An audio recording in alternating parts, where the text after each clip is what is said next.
gorgeous light beings, my healers, my star seeds, my light workers. Welcome or welcome back to my channel, the Pleiadian Priestess. Thank you for joining me here today. Today's reading is going to be a really two-parter but juicy reading.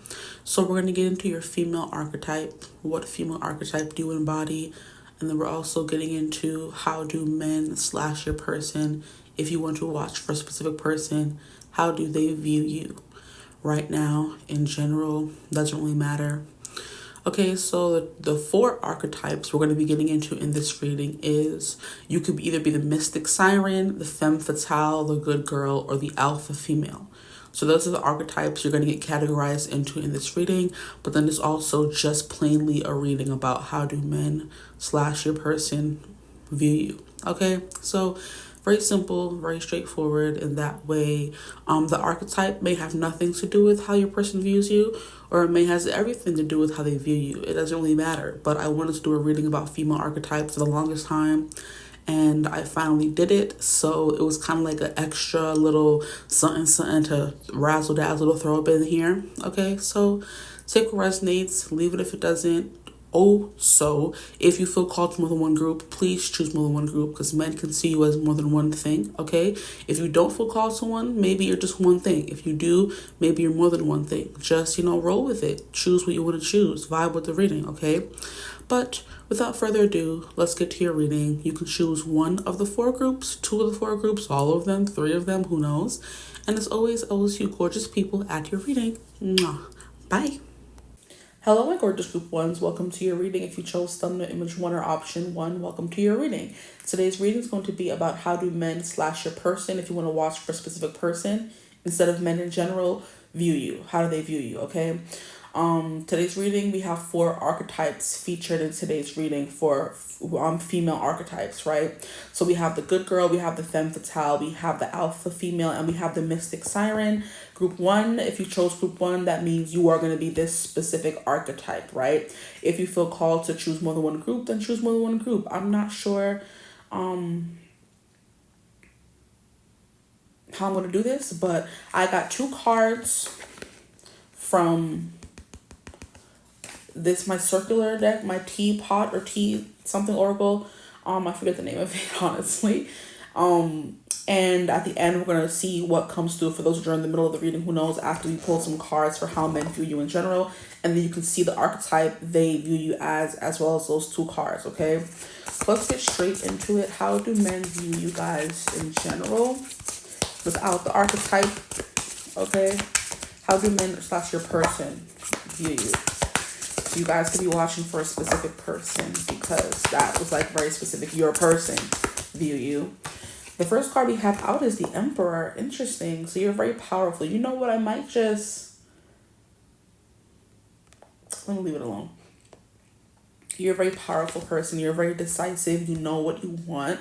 You're also very strategic as well, because anytime I see this specific Emperor, I see the chess piece, and it's giving you make very predetermined or specific moves, like intentional moves, I guess you can say, because you know what you want out of your life, and you're making everything you do is to get to that specific goal. That makes a lot of sense, right? And from what I know of the archetype you guys got, it would make more sense once you see it, okay? Let's see what else comes through. We have the 6 of Cups, we have the Empress, we have the 5 of Wands. I mean, that makes a lot of sense. You're very competitive. I mean, we'll take these. And then leave the rest of the cards to the side. Get some cards from this deck. How do men view my group 1, please, Spirit? How do they view them? That's way too many. We're not doing that. I was trying to do a new format, okay? You're definitely giving very approachable, very nice, very childlike, very innocent kind of vibes with the 6 of Cups, okay?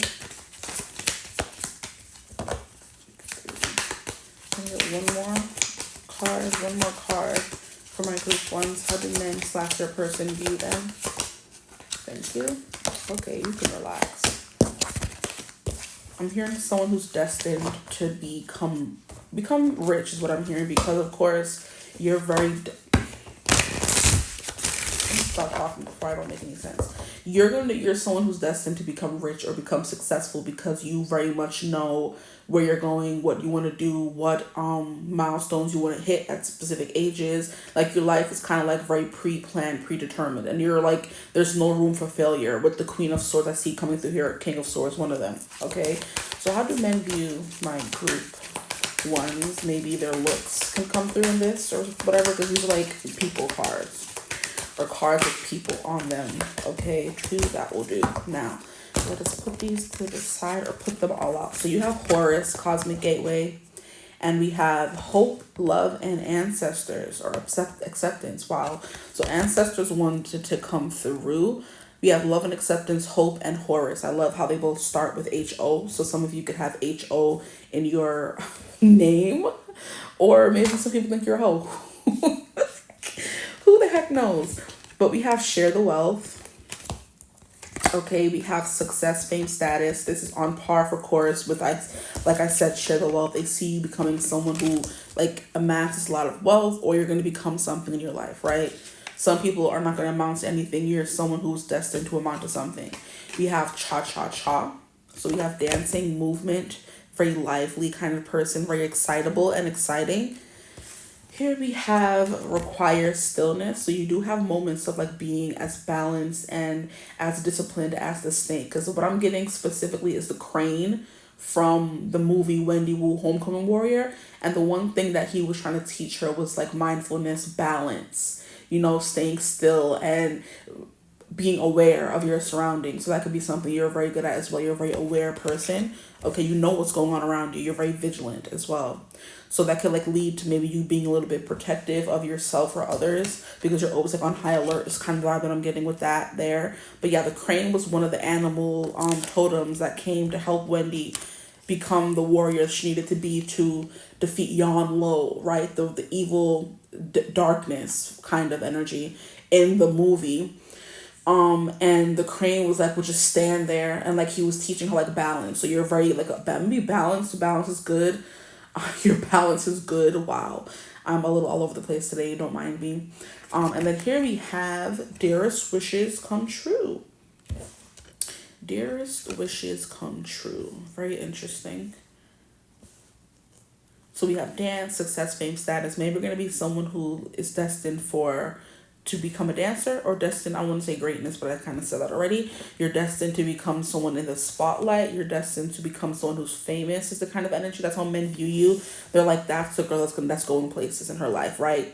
And they could try to attach themselves to you because they know you're going to like, you're going places. We're going to leave it at that.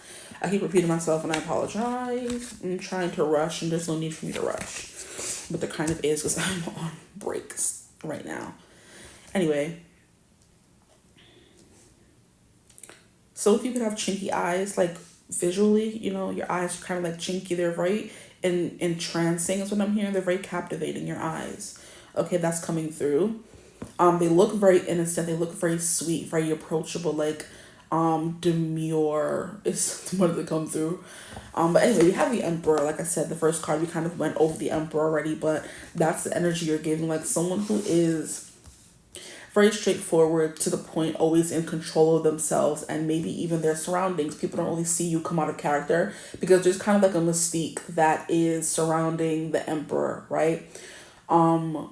He is in his empire, in his castle, in his palace, just minding his business, and nobody can really get too close to him besides his like closest advisors and the people in the palace. And even then there's like a barrier between the emperor and the rest of the world. Okay, so there's like a heavy responsibility on your shoulders. Okay, whenever I do see the Emperor and that chess piece, I always think of Queen's Gambit, the main character. I've never actually seen the show, but I know that person was very like methodical, a little bit on the spectrum, very much like an analytical, practical, all about the facts and figures kind of person. So that's the kind of person you're coming through as, very intelligent, very smart, okay? Very perceptive, okay? You can probably read people's weak points very well. You can read people very well in general because you're very, like I said, vigilant, which was coming through in one of these cards that requires stillness, to crane. Maybe you're a little bit disconcerting because you can stare somebody down and maybe you could win in a staring contest. You know, maybe you don't really blink that often. That could be something coming through, but your stare down is very intense. And men know you for your stare. Because both these cards that I see with the Horus and Hope, their eyes are like, I keep looking at their eyes and really nowhere else, honestly. Okay, so we have the Six of Cups. So they feel like they've known you before. You're a very easygoing person. There's a familiarity to you where you make everyone around you feel comfortable. Like I said, it could be like a child nature or childlike nature to you that makes people feel comfortable, you know, being around you or opening up to you or talking to you, because children are kind of like very easy to approach, you know, so maybe you're given like a very approachable energy. Yeah, or you remind them of their childhood, or you remind them of the feeling of being a child again. You know, you get them excited, or nostalgia could be something coming through for you guys, right? But the Six of Cups is an energy about past friendships, looking at somebody like a soulmate, like this is my someone I was meant to meet in my life, and not always in like a romantic way. Like this is going to be a really good friend. Men can view you as a really good friend, okay? Really good an animal lover, a children lover. They see you as someone who children love or animals love, or you just love them in general. You know what I mean? That's kind of coming through. With Aries energy, we're getting Mars. So you are very intense. Even no matter what you get in the archetype, you are someone who has like an intense air around you. Where people like, don't mess with me kind of energy, you know? It's not giving bully, but it's giving intimidating, you know? We have Empress energy, and I love how we have the Emperor and the Empress. So we have feminine and masculine energy on the board. Maybe you're a little bit like firecrackers, what I'm hearing when you're in your Emperor. You're someone who can switch very easily between your feminine and masculine energy. It's because you're very comfortable in both. There's some people who are only comfortable being feminine and girly and cutesy, and there's some people who are more so comfortable being masculine and to the point and direct, but you're comfortable being both. What is that noise? Anyway, so you're giving like mom and dad vibes in one person, you know, like you're the friend telling your friend, do you think you should do that? Maybe you should sit and have a mature conversation. Like you are definitely the sound one of the group. You're giving everybody the advice they should heed and follow. And then there's, you know, certain people who give people the advice they shouldn't heed or follow. You're the person that's the responsible one in your group or just in general, okay? You would make a good mother or a good father. It doesn't really matter because you're coming through as both masculine and feminine. So you would be a good mother or a good father. Maybe you would be good at both, you know, even though there's only either or. We have the Five of Wands, so this is definitely you being very competitive. Very snappish is what I'm hearing, or snappy. Like you always have a comeback. You're not. What is going on? You're not above fighting with people or bantering, going back and forth. Not pushing, but standing on business is what I'm hearing.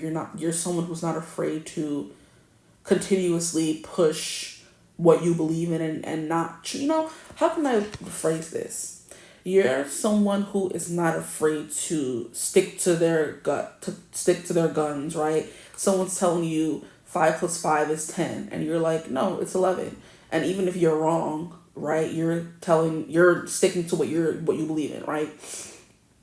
So stubborn is also coming through, but you like to get what you want is definitely the vibe coming through as well. And the Five of Wands is definitely someone not to mess with, someone who is trying to get to the top, and they're doing anything they can to get to the top, right?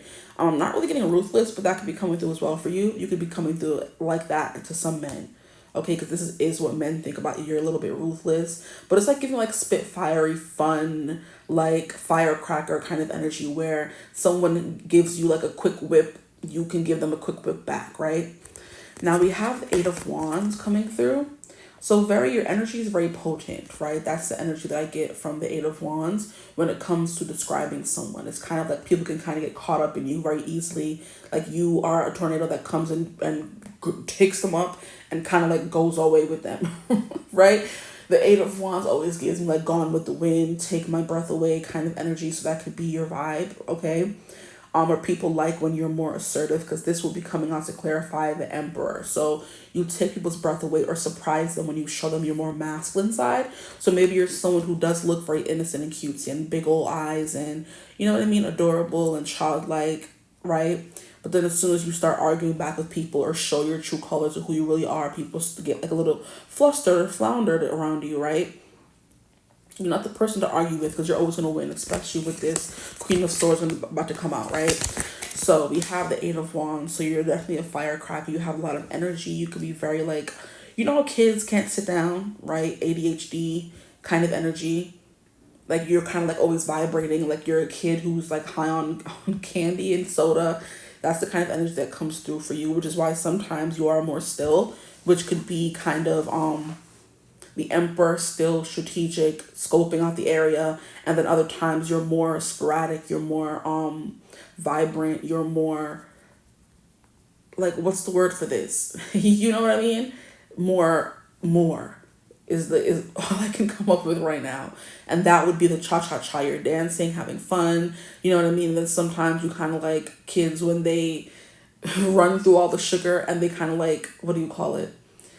Not fall flat. They crash is what it's called, yes. When those kids crash from all the soda and all the sugar, and then you're kind of like very still, you know? I'm hearing you blink owlishly. So kind of like really slow. You know, like you're not sitting here blinking every 2 seconds. Like when you do blink, it's kind of like really slow and unnerving. Is there something unnerving about your energy to people, okay?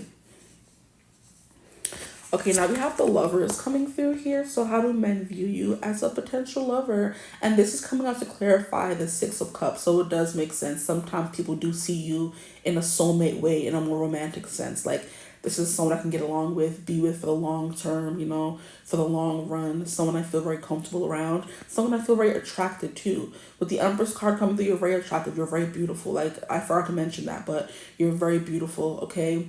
You have like a lot of charisma, you know, you have Riz. Like I do feel like charisma is more like, you know, like I know how to talk back and flirt kind of energy, you know what I mean? And it's funny because the Empress is Libra energy, and Libras are known as the flirts of the zodiac. So you could have like a Libra, sun, moon, rising, whatever, prominent Libra in your chart, and that means you're good at wooing people, you know, charming people, right? Rizzing people up, so you always know what to say, how to say it, what to do, how you like. It's kind of like you meet somebody, right, and you immediately know what kind of tickles their fancy. You know what makes them proud, what would make them preen like a peacock, what would make them shrivel up. You kind of can read them really well. And that's when you first meet them, is the vibe that I'm getting for you. Like when you first meet someone, they get the Emperor because he came out first, okay? And then the more they get to talking to you and getting to know you, they get the Six of Cups, which is, oh, okay, now I feel a little bit more comfortable. They're getting used to me. So you do take some getting used to, is what I'm hearing. Like you have to warm up to people, right? And then after you've warmed up and they've seen that more soft, innocent, childlike side to you, then they get the Empress, which is protected by the Emperor first when it comes to your energy and men, right? You give them that energy, and then when you kind of mellow out and you read them a little bit, if you haven't scared them off or cussed them out already and they ran with their tail tucked between their legs, now you're giving them the more Empress and more cutesy and more flirty and twirling your hair and staring at them like you're the only person left on earth kind of energy. Then they start seeing that other, you know, more feminine side to you. But that's what's coming through. You have like a protective barrier up a little bit with or you come off as more, you know, barking at people. Then you kind of get more cute, you know, like a chihuahua barking at you. Like you can be a little intimidated because they can cause a little bit harm. They can bite you. They can make you bleed, right? But they can't cause any like long-term damage of chihuahua. So you're giving a chihuahua, right? And chihuahuas do have all this energy to be barking and jumping and chasing after people. Yeah, you're a little chihuahua. Here we have Knight of Swords, so a very eloquent speaker. You go after what you want, which is coming out under the Empress energy. So yeah, you know how to get what you want is what I heard very particularly. So the Knight of Wands is an energy of go forth and conquer, and living in the moment and not really thinking too hard about it or making any, you know, important decisions on the fly. You're just going with it, seeing how things work out. And I think it's because of this energy that it makes you very attractive, because the Empress doesn't worry and sit and harp and, you know what I mean, stress on certain things. She's just like, I'm going to do this, it's going to work out, or it's not going to work out. Most of the time it works out for her because she's the Empress, right? But sometimes it may not work out for you, and it's like, oh, better luck next time. You don't really hold on to things, is the vibe that's coming through for how men view you. But yeah, very active is the vibe that I'm getting. You have a lot of energy, okay? And then we have the Queen of Swords, which is coming out to clarify the Five of Wands. So it definitely means you're a little, not mean and catty, but those words are coming out. But I think it's more to explain words that I've already mentioned. Okay, the banter, the playfulness, the teasing, the flirting, that's kind of what you're giving. But you could tease people in a way that kind of not rubs them the wrong way, but makes them feel a little inferior to you, right? Or they just feel that way in general. With the Queen of Wands is definitely making you feel inferior to her. The Empress is making you feel warm and fuzzy and welcome. The Queen of Swords, Lord, you're coming through all the queens, right? Because I'm almost dang near said Queen of Wands. The Queen of Swords is definitely telling you like it is. They're very truthful. So men do think that you're honest, okay? You always tell the truth. And I feel like this is very on par for the course for the card that you got, okay? Or the female archetype that you got, okay? So we've kind of gone through that a little bit. We're going to get into your female archetype. For you guys got, wrong one. You guys got the good girl, okay? And I wrote down some things that remind me of good girls to kind of give you more of like a overall view, okay? A full picture, right? So we have innocent, cutesy, obedient, thoughtful, nice, smart, and tender. And all of these are coming through in these cards here. For innocent, we have the Six of Cups, right? For cutesy, we have the Empress and the Six of Cups as well. For obedient, we have like, I would say the Emperor does kind of have to be obedient because he has a nation to run. He has an empire to run. He can't really do whatever he wants. So you have to do, like I said, very methodical, and you have, how can I explain it properly? You have expectations placed on yourself by you or others that you have to fulfill, right? You have duties is the perfect word that I was looking for. You have duties, so you're very obedient, right? You do what needs to be done. It's making me think of like the patriarchy or matriarchy, whatever, in England right now. They still have kings and queens, and they have to abide by certain rules, right? Whenever they give birth, they have to be in the hospital for like a few hours, and then as soon as they give birth, the queen or the whatever has to come out and show the baby while she just gave birth, and she's still probably healing and her belly is still going down. Like when you're walking outside, you can't do whatever you want, say whatever you want. There's rules that you have to abide by. So I'm hearing you hold yourself to a very certain standard, and it kind of comes through as like a royal, with the Emperor and the Empress coming to like, oh, this person, like really like they are someone, they're going to be someone. They give the energy of a very important person, VIP. Is kind of the vibe that I'm getting, while also still being a very good girl. So you definitely follow the rules is the vibe that's coming through. Thoughtful, nice, smart, tender. Tender is the Empress energy as well as Six of Cups. So that is coming through once again. And then we have the cards that came out for you, which is abundance and luck. Okay, which is very on par for course, because for you, you guys got success, fame, status, as well as share the wealth. Okay. So they think of you as very rich, a very high value, high maintenance kind of person. You could always dress really well. There's never a hair out of place. You're kind of giving Lady Diana, Princess Diana vibes, where she was for the people. She was very friendly. She was very open, but she also had like a very quiet intensity about her, where you knew she was, I'm screaming, where you knew she was slapping up Prince Charles in the cut, right? She was a very no-nonsense kind of person, but she was also still a people person, and people loved her. Whether she was in controversy or not, right? People still talk about her to this day with a fondness, you know? And that's how men view you. They grow very fond of you, whether you're with them as a lover or a friend, or they meet you one time. There's something that you bring out in them that makes them feel comfortable being around you, right? So it's kind of giving friend or easy to talk to, or I don't really have to put on for this person. They can already see right through me. So I can be my full, honest, true self, right? And it's like something in the stare you give people, they feel that they're laid bare. It's the vibe that I'm getting for you guys, okay? So we have abundance and we have luck, okay? That's how men view you, as someone who's very lucky and someone who's very abundant. Like I said, destined for greatness, destined for wealth. Then we have moose. We have acceptance and eccentric. So I feel like you accept people where they're at. You accept them for where they are. You're not pushing your standards on other people. If you want to be someone who follows the rules and you only wear your skirt that passes your knees, or you wear stockings with every dress, and you're never going to go outside with your hair out of place or with a bonnet or in some pajamas or, you know, some Crocs, you know, you'll never be seen in Crocs kind of energy. You don't push those high standards you hold yourself to onto other people, which is something men appreciate. You allow them to be yourself. You don't hold your friends or your lovers to those exact same standards. That's just who you are. You're not going to be forcing that narrative onto other people, which is something that makes them feel comfortable being around you, even though you're giving like big star, empress, gonna be famous one day energy. Okay, head of a patriarchy, monarchy vibes, you know? That's the vibe coming through, and I'm hearing showing off my moose knuckle from Glorilla, okay? And I think moose knuckle is an actual brand of clothing, like jackets, but a moose knuckle or a camel toe gives me the same vibe. I think a moose knuckle is what they call a men camel toe, if that makes any sense. But you could have one of those if you're a guy watching for men, right? You wear the pants that show off your moose knuckle or show off your camel toe, and that's something people like to see. I don't know. Men view you as that, or they think of you in that way, you know?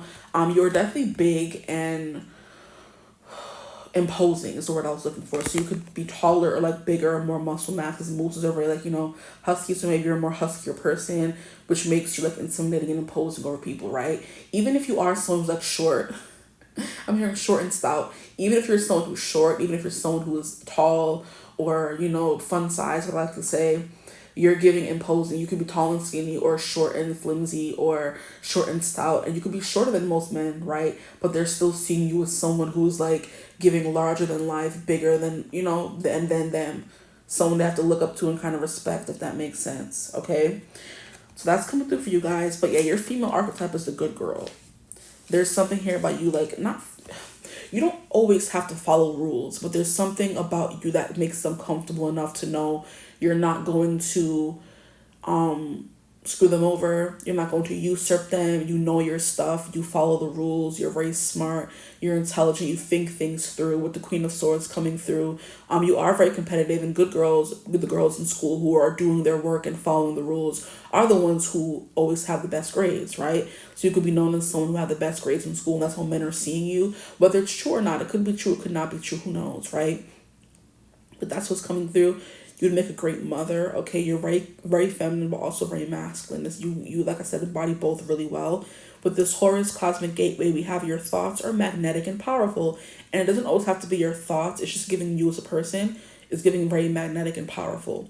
Miraculous changes are coming. Now, I do know if people or men in general want to change their life kind of energy, they know to come to you, because you're the person that can help them fix it. If they want to get better grades, they come to you. If they want to get better at planning or making lists or crossing off goals in their life, they come to you. You're the girl who grew up with the checklist when you were younger. And you said, I'm going to do this by 28, do this by 29, have kids by 35, get married and have a big house. Like, I'm going to have all these goals set for myself. So you're the girl that has set goals and achievements you're going to, you know, achieve in life.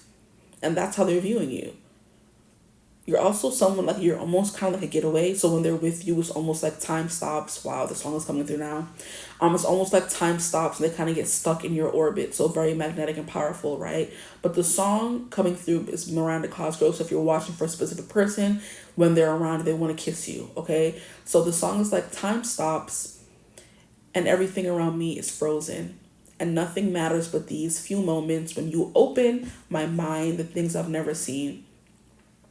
But then something else is like, time stops. It's like electricity. Something like that.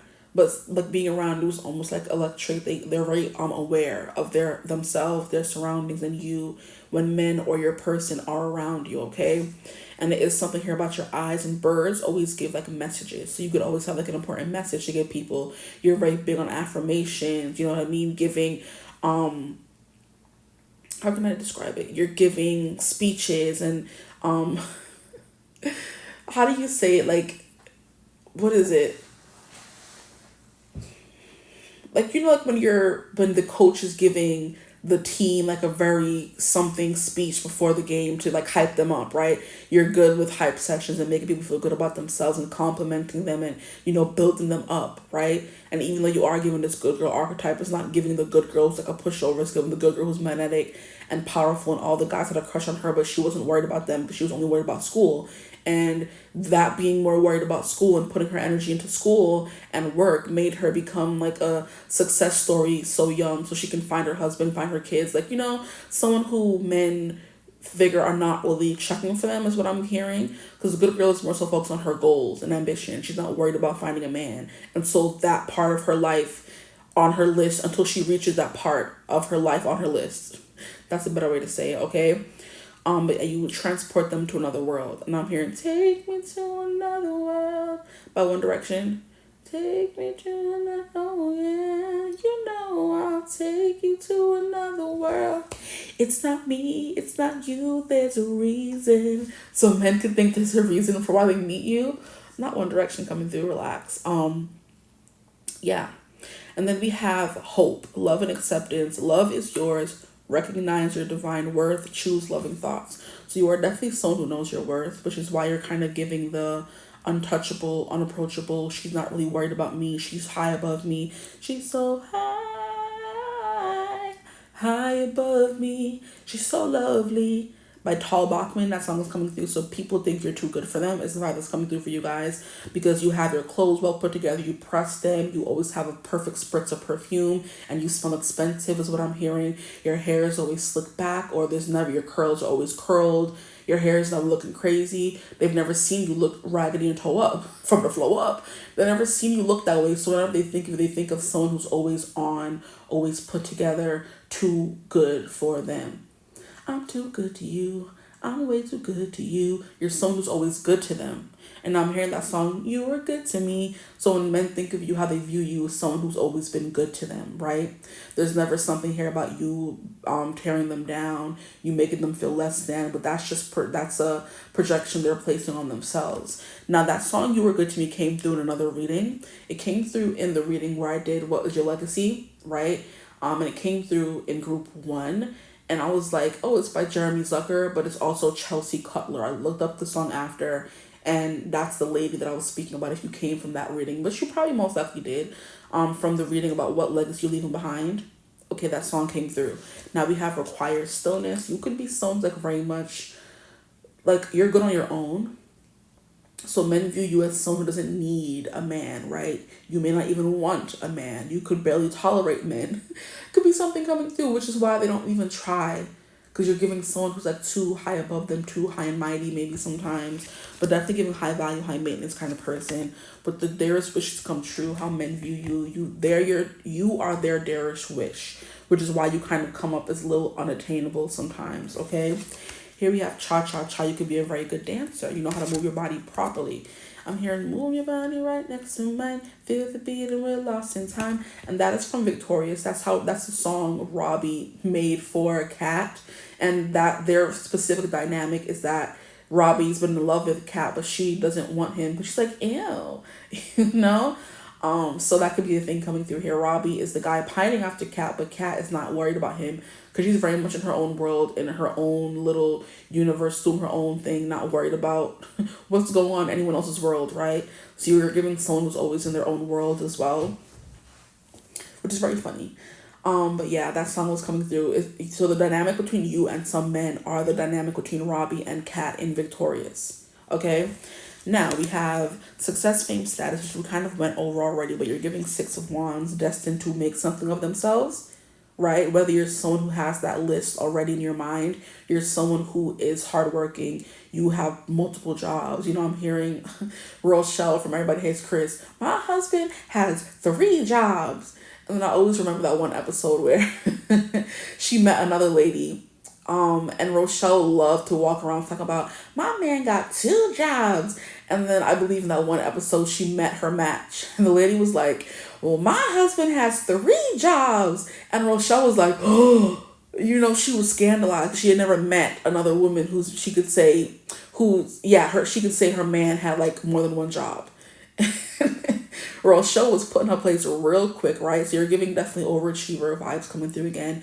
But there's something here about you being in the spotlight and destined for, like I said, greatness, okay? There could be something here about you being in front of the camera, so you could be a model of some kind. because you do have the Empress coming through, or you could see. It's always weird when I say that. You can actually be a model. That could be your job, or they're looking at you as you could be a model if you wanted to. Okay, so I'm like, how are they taking it when I say that? They're like, she looks so beautiful, she could probably be a model. Is she a model? I wonder if she is. That's kind of how they view you, you know what I mean? I'm also hearing precious. You look really precious, right? And then we have share the wealth. So you could be someone who does share the wealth. You're very giving and kind. And that's kind of what the Six of Cups is giving. A very good giving friend and person, okay? The Six of Cups is on the same frequency of the Six of Pentacles. But the Six of Cups is kind of like giving people their flowers, giving them compliments, giving them love. And the Six of Pentacles is giving them financial help. You're giving people love. You're building them up. You're giving them words of wisdom and hyping them up in hype sessions and affirmations to make them a better person. Like you're building them and making them a better person. It's kind of how men view you as well, okay? So that's what I have for you guys. When it comes to looks, you have really nice eyebrows. You have really deep, captivating eyes. Like I said already, you can have nice hands. Soft skin is also what I'm hearing, right? How do men view you? You always look soft and well put together, okay? Yeah, you have really nice eyes and maybe eyelashes for some of you. You always look very delicate and feminine, like a flower, right? Which is kind of like playing into the softness as well. You could like wear very bright colors, and that's something they notice about you as well. How do they view you as someone who's like very bright, right? Someone who's very magical, and someone who recognizes their divine worth, because that's what is coming through in this card as well. You look like someone who knows their worth. You dress like someone who knows their worth. Some of you could look a little bit more alien-esque, okay? Because we have Horus coming through, which is not really a person. He's not a person. He's not human, right? So sometimes they may not view you as human. They may view you as like, you know, and I'm hearing, I don't think you're beautiful. I think you're beyond that. That song coming through by Lil Wayne, I think it's like Her, because we like her and we like her too. I wish I could bleep every girl in the world, so men do want to bleep you, because I told you y'all moose knuckle, y'all camel toe, whatever you want to call it was coming out, okay? They would love to, but if you're giving out of commission, not interested, right? And I'm also hearing kind of fertile, because they look at you as someone who, like I said, yeah, it makes sense. It's, you know, tying into the whole abundance thing, because fishes have a lot of kids in one batch, right? And that's kind of like someone who's like very fertile, and fertile is the Empress. And in this card here, she's very pregnant, right? So some of you could have a little bit of a tummy, okay? Some of you could be really tall and have long legs. Some of you could be very athletic, okay? Or you look very athletic, you know what I mean? Like you work out, you know? I'm hearing, I work out. Look at that body. Hey, now look at that body, right? If you're a man, you're very tall, okay? I'm hearing people want to bend you over. Oh, so you doing the bending. Whoo, child. So you doing the bending, huh? No, people want to bend you over, right? Okay. But yeah, for my masculines coming through here, very tall, right? Very athletic, very strong thighs, very strong calves, okay? You have like a runner's build, essentially. Some of you have like very natural defined muscles, right? You don't have to really work for it, go to the gym for it. You have like really defined cut muscles. For my feminines here, the boobs are coming through very strongly for you guys, because even in this here, you can kind of see his chest is standing out, even though he's not human. So they're looking at you as otherworldly and not human, but they're still lusting after the boobs. It's crazy to me right now. Lovers is giving. It's funny how he wants to kiss her, you can tell, and she's like shorter than him in this instance, right? But the way her wind is blowing, she's kind of giving like ethereal, you know. I'm hearing, she's an American beauty. I'm an American psycho. She's an American beauty. I'm an American psycho. American Beauty, American Psycho by Fall Out Boy is coming through. So maybe a little bit of your emo girl ways are coming through. You may give a little emo with the Queen of Swords here. I wouldn't be surprised, right? But yeah, you're definitely someone who goes after what they want. You achieve your goals. You set them. You achieve them. You cross them off, right? You're very ambitious. You are trying to achieve something in this life. You're not just here to have a kiki, have a laugh, you know, just pass life by. You're here to do something, be something. You know what I mean? But yeah. Your energy is like very intoxicating as well. Maybe your nose is very cute. Your mouth could be very cute as well. But there's kind of like a serenity to your face, like a little bit angelic, a little bit like masculine as well. Because if we're looking at Hope here, she has like a very strong face structure, but everything else is kind of like giving delicate, right? So you can have like a very strong facial structure, but the lips are plump, the eyes are like watery and melty, and you know what I mean? Dewy is what I'm hearing as well. So your skin could be really dewy and nice. Is what's coming through, very natural. She doesn't really look like she's wearing much makeup, right? Your hair could be coming through as well. It could have a little wave because you can see, or a little curl, because if you're looking close enough, you can see through behind this thing she's wearing, the cloak. Her hair is curly, so your curly hair could be coming through as well. They like that, or how they view you. But like always in flow, always in balance. You're always optimistic. You always believe that something good is gonna happen to you, which is why things always happen. So yeah, very optimistic person, with especially with love and acceptance. Okay, I'm gonna end your reading right here. Though I hope it resonated. If it did, feel free to like, comment, and subscribe. Join the tribe. We'd love to have you. If you would ever like to book a personal reading with me, you could always get in contact with me. Use my email in the description box below. You would also be really good with your hands, because we have the Queen of Swords here holding a sword, right? You're also getting a little bit dreamy. They be in their head about you a lot, so you're dreamy when it comes to looks or whatever. And then we also have a crossbow, which requires skill as well. Okay, so very skillful in many different things, because we have a lot of different things coming through. Wands is like physical energy, so you're good with the physical stuff, right?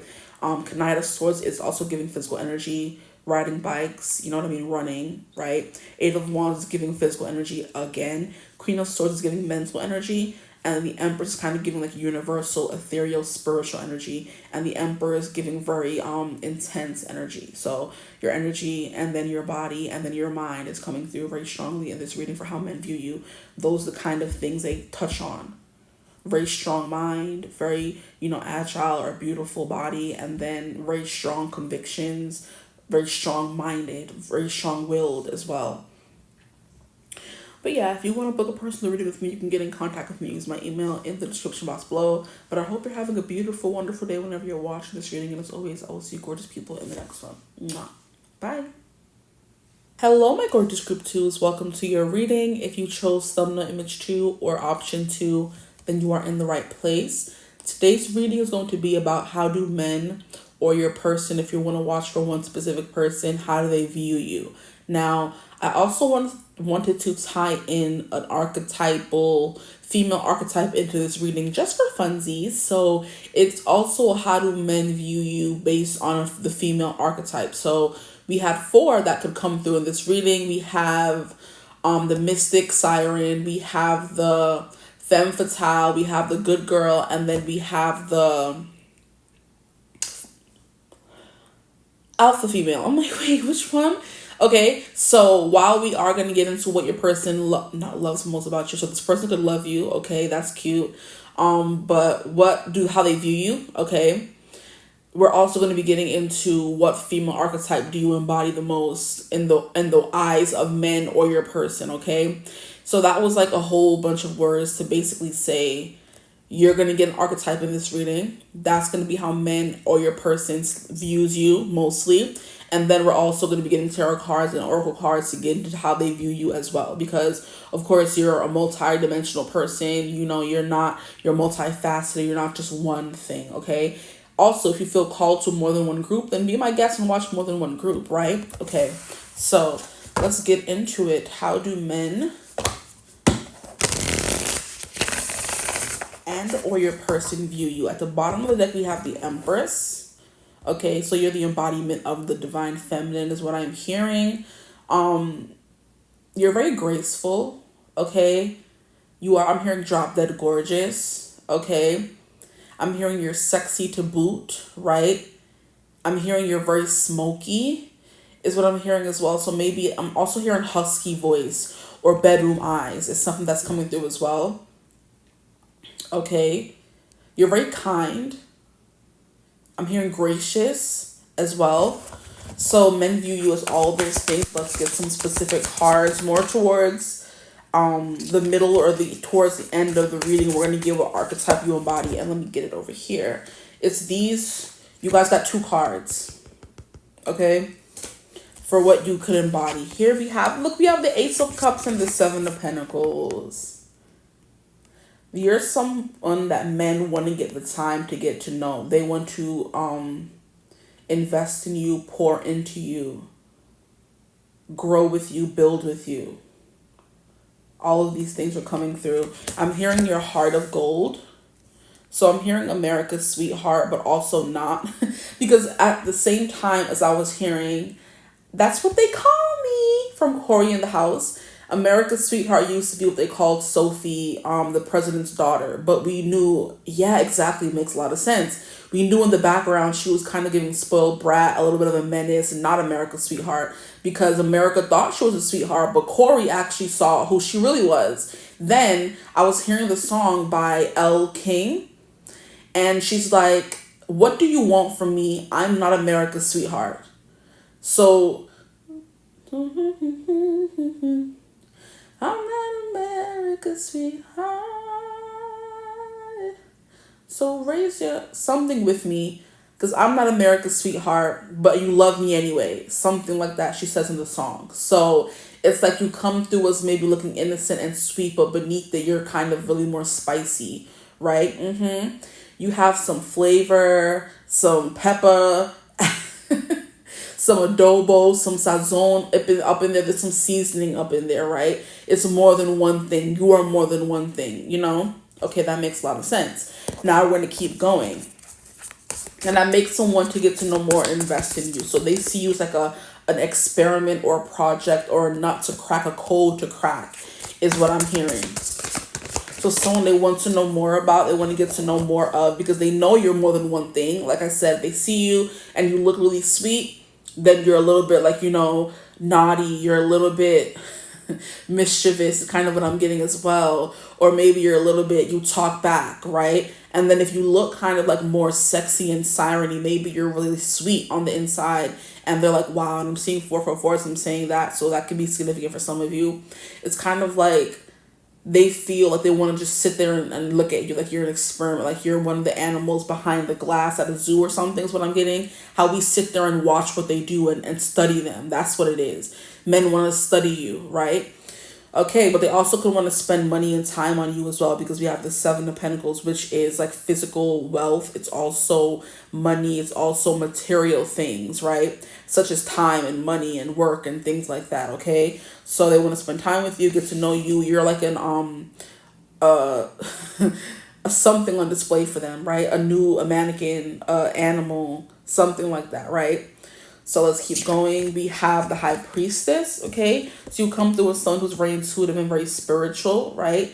There's something here about you embodying the energy of just like pure divine love is the vibe that I'm hearing and getting for you guys. You know, with the Ace of Cups, and then we have the High Priestess here. There's something more to know about you. There's something secretive. I want to know more. I want to know everything is what I just heard. Not more. I want to know everything about you. It's like they want to study you and figure out what makes you crack, what you like, what you dislike. It's kind of like, yeah, you intrigue men a lot. So men view you as like an experiment or a problem to solve, an equation to solve, you know? I'm hearing a quadratic equation. You're a question, you know what I mean? There's something that I'm hearing. There's like a conundrum or something. I'm trying to remember what it is, but it's not coming to me. It's like something that I watch in the show where, oh, you know what I'm getting? I'm getting the scene from Twilight, which makes a lot of sense, right? Because y'all know me, and y'all know I love Twilight. Where, what is it called? Yeah, it's funny, exactly. Bella is asking Edward to tell her okay, boom. In the movie, we have a scene where Edward saves Bella from being hit by a car. And the last time she saw him, he was on the other side of the parking lot. And by the time the car is coming in proximity to hitting her, he ends up right next to her and stopping the car from crushing both of them. Now, she ends up at the school hospital or the actual hospital. I'm not 100% sure. But Edward comes there afterwards to make sure she's okay.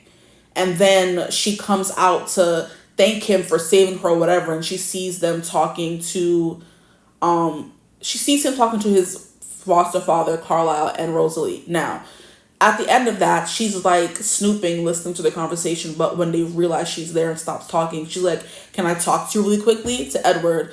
And he comes over, and that, I don't even think that's the right scene.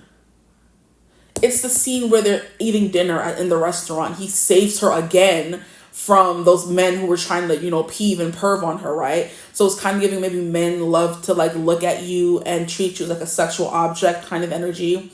And he comes and saves her from being, you know, ravaged or taken advantage of or abused by those men. Then they go to dinner afterwards, and she's like, okay, tell me everything. I want to know. I have answers. I mean, I have questions. Wow, come on now. Relax. So they're sitting at the table, and she's like, okay, so spill it. I need answers, right? And he's like, something, the square root of, no, he's like, oh my gosh, what is it saying? It's like an Albert Einstein quote. Is it to be or not to be? He says, there's like a E something squared or whatever, and then he's like, the square root of pi. He's saying after the square root of pi, and Bella's like, I don't want to know the square root of pi. And she's like, oh, you know that already? Or you know that's what that is, or something like that. And that's kind of what I'm getting, where she's like, I want answers, tell me something. And he's just like, you know, BSing her or playing her around. You know what I mean? But yeah, the specific scene is like blurry, but it's coming through. I forget what he says to her, but he just starts blurting out a bunch of random stuff. You know what I mean? Like, to be or not to be, something, 1.1, and Bella's like, I don't want to know the square root of pi. I want to know how you were there. How did you know what those guys were thinking? Whatever. Because when he saves her and they're driving away in the car, he's like, tell me, distract me so I don't go back there and rip those guys' heads off. And she's like, calm down. He's like, no, you calm down. You don't know what those guys were thinking. And he's like, and you do? He's like, it doesn't matter. And then they go and like get dinner or whatever. I love you some Twilight. Stop it. And for anybody who wants to watch it, who's never watched it before, all the movies are on Netflix now. So go watch it. Get into some Twilight with me, okay? So next time maybe you know what I'm talking about, or maybe some of you already do. But anyway, that's the kind of that's coming through, where you're being very secretive, very nonchalant, not trying to be open at all whatsoever. And the Bella, you're the Bella, or men of the Bella, like, I need straight answers. Give it to me straight. Stop beating around the bush, you know? But definitely the High Priestess is someone who keeps to herself, very much minds her business. You know, I'm hearing looks very youthful and young. I'm hearing this song by Patrice Roberts. I gonna drink water and mind my business. So you're going to drink water and mind your business, essentially is what you're doing with your life. Getting younger, looking cute, living your life. You know, that kind of stuff. And men are like, I wonder what she's doing to stay so young. I wonder how she looks this. It's like you hold some kind of secret to men, and they want the answer to that secret, right? You are representing like a universal question that everybody wants the answer to. And men are like, I need to find that answer, right? So they're being relentless the way Bella was relentless in trying to figure out how he stopped the car, how he ended up right beside her. She was literally in La Push, baby, La Push. Yo, I'm done. Some of y'all can let Twilight y'all, because stop it. She was literally in La Push with the girls, you know. I think her name was like Jessica and whatever the other girl's name was, Susie Crabgrass character. And she only went with them to shop for like prom dresses or whatever dresses, to visit a shop that had books about vampires, and she wanted to learn more about Edward, right? So like everything they do is to get to know more about you. That's how men view your question. They want answered, okay? Now we have the Strength card. You come to us very strong. I'm hearing stoic. I'm hearing hard to read, okay? So they kind of don't really know your intentions. Not that they should or have to, because unless you're pursuing them or talking to them, they can, you know, I'm hearing get bent. That's funny. You can be telling them stuff like that. Stuff like that, like get bent, I don't want to talk to you, leave me alone, like, oh my gosh, I don't need a man kind of energy. So you're giving Miss Independent. Now I'm hearing that song, Miss Independent, that's why I love her. You know what I mean? She's got her own thing, won't you come and spend a little time, period. She's got her own. She's got. So you're very much Miss Independent with the strength card coming through here. And you are like, whenever this card has come out now, it's giving me half human, half beast. So you're giving half beautiful lady, half beast. And it's like, they don't really know which one they're going to get from you. Are they going to get the beast or the beautiful belle, right? We don't know. So you're just a big question to men. That's how they view you. Like, who is she? What does she want? Like, what makes her tick? How can I get her in my bed? That's just random. Yeah, they're thinking all these things. Like, how do I get her to notice me? How do I get her to want to talk to me? How do I get her to let down her walls kind of energy? Now, I feel like I don't even know who you would be in the equation because Twilight came through. And both Edward and Bella were really hard people to get to know. But I feel like more than anything, Edward was the more secretive one because he didn't want her to get hurt. Right? And then Bella was just sitting there like, screw all that. Tell me what's up. Like, give it to me straight. You know what I mean? But one thing that Edward really loved about Bella is that he couldn't read her mind. And she's the only person whose mind he could not read, which was the whole appeal to her. Not that she wasn't beautiful or whatever, but the whole appeal was he couldn't read her mind.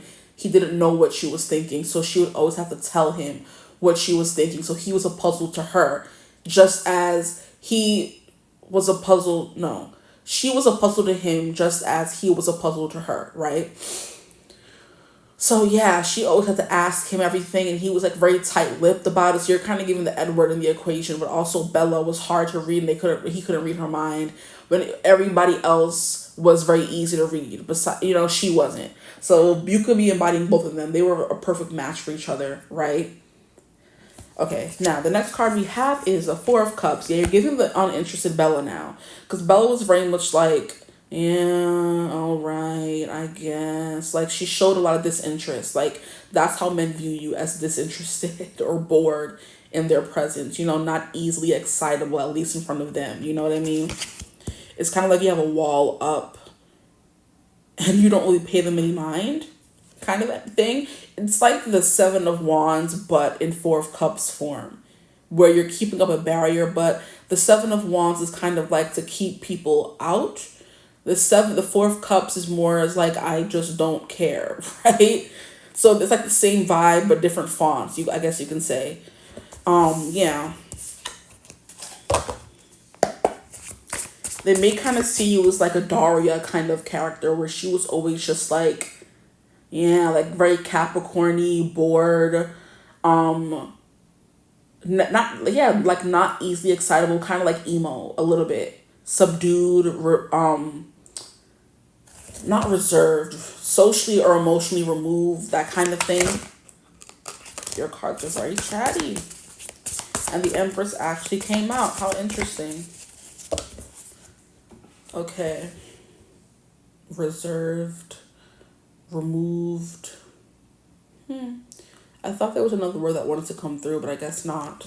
We have a King of Wands. Oh, you could be very pushy, very persuasive. The fact that this is the first like masculine energy we have coming through, honestly, besides Strength card, it's kind of like you're the person that gets a lot of attention but doesn't want the attention. You know what I mean? And that was kind of Bella in the movie as well, where everyone always treated her like the new shiny toy. Is what Jessica would call her, like, you were the new shiny toy, and all the guys, once you came around, we weren't as shiny as you were, kind of, thing.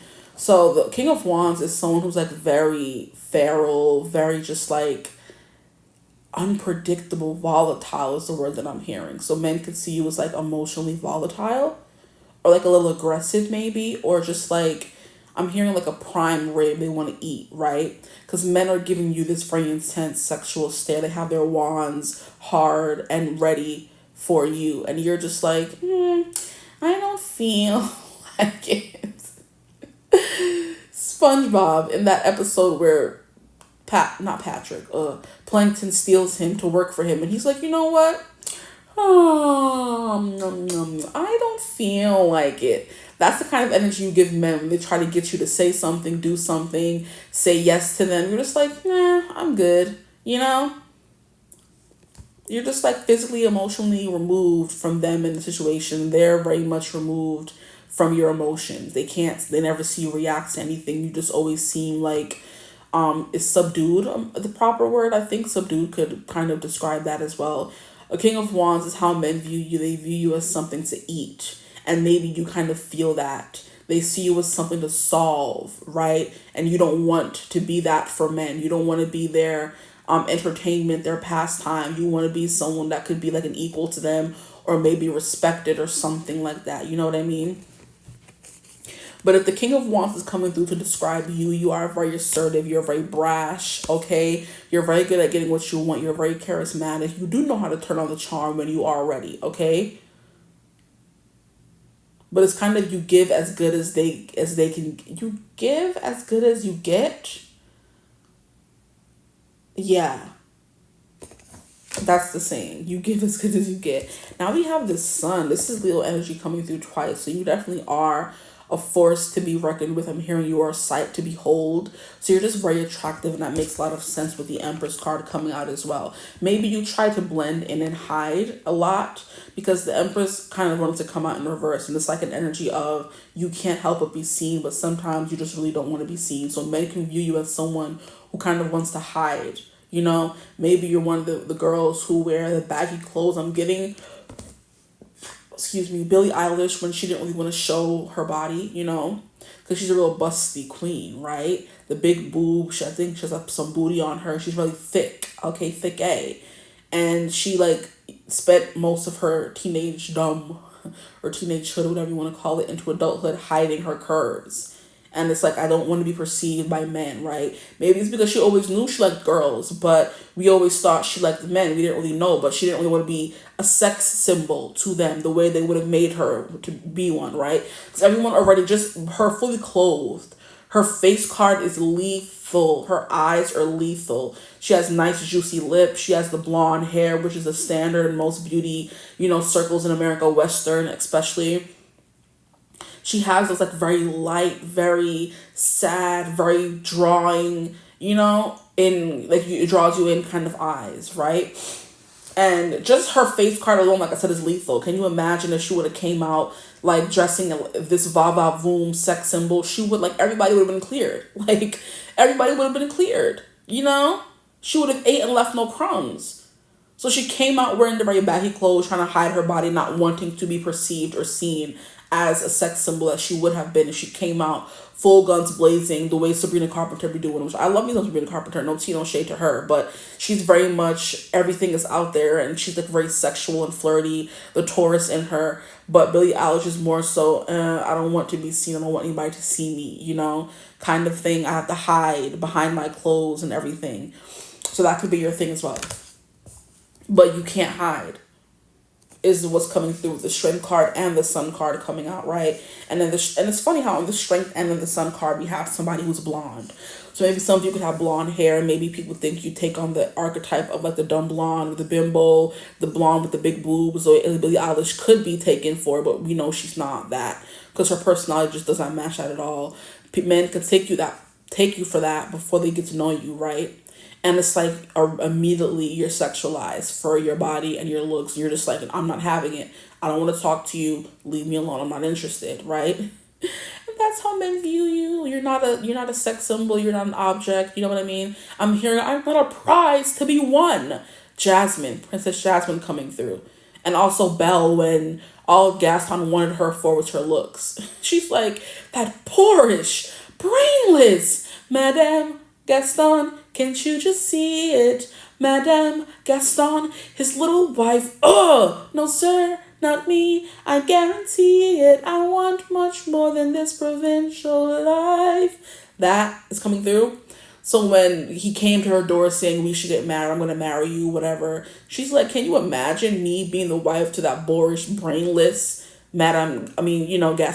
Oh, no. That's not going to be me. And you're very outspoken about these things. Especially with the King of Wands. Like, Belle's like, I don't care how they view me. I'm going to be reading my book. So maybe you guys are getting like bookwormish. Your head's in the clouds. Your head is in a book. That kind of thing. And you're not really worried about how people perceive you. Because Belle was just reading her book, walking through the village. And here go everybody talking about her. Belle is the most beautiful girl in the village. That makes her the best. That's not your logic. Right? You're like, I'm just a person. I'm not an object. I'm not a prize to be won. Leave me alone. I don't want to be known for my beauty alone. Dip. Right? Which is why the Empress is in reverse. Like, I know I'm pretty cool, all that rah, but that's not my identity, right? You're not going to categorize me as just being another pretty face. That's not me, right? So you have some brains behind it. You have some spunk. You have some nerve. You have some chutzpah behind that. And you just be putting people in their place. And that's it, as you should, right? Some of you here have very nice feet. It's something that's coming through. Some of you could be really girly and some of you could be really tomboy-y. I'm also getting like a boho vibe from some of you. That could be some extra confirmations. Plants could be also very important. Animals could be very important. I'm hearing painter. So some of you could be a painter as well. And now that song was coming through again. Is coming through again. Sorry. Painter, or the Painter song by not Nina Simone. Let me stop. They remind me of each other, which is why I'm not surprised I said that. But Nora Jones, okay? She's like, if I were a painter, I would paint my reverie. If that's the only way for you to be with me. So there's something here about men painting you as they may want you to be in their imaginations. Because like she said in the song, if that's the only way for you to be with me, I'm going to do what I got to do, right? So they definitely imagine you. And that's the Four of Cups energy coming through a little bit as well. Where you're so caught up in your thoughts or in your head or in your delusions or whatever that you don't really see what's going on around you. You don't see the cup being offered to you. You don't see this cup with all these emotions and happiness and rainbow in front of you. Nothing can kind of distract you or make you happy. You're just stuck in your own head, in your own world. That could be something men, how they view you as well. You could also have tattoos. You could have like a lot of hair on your body as well. There's some women who like grow hair all over their body, so you could be like a little bit hairy. That's something coming through. Some of you could have dreads. I'm seeing it come through twice in two of these cards here. You could wear a lot of beads. You're definitely giving the bohemian. What song is that? Bohemian.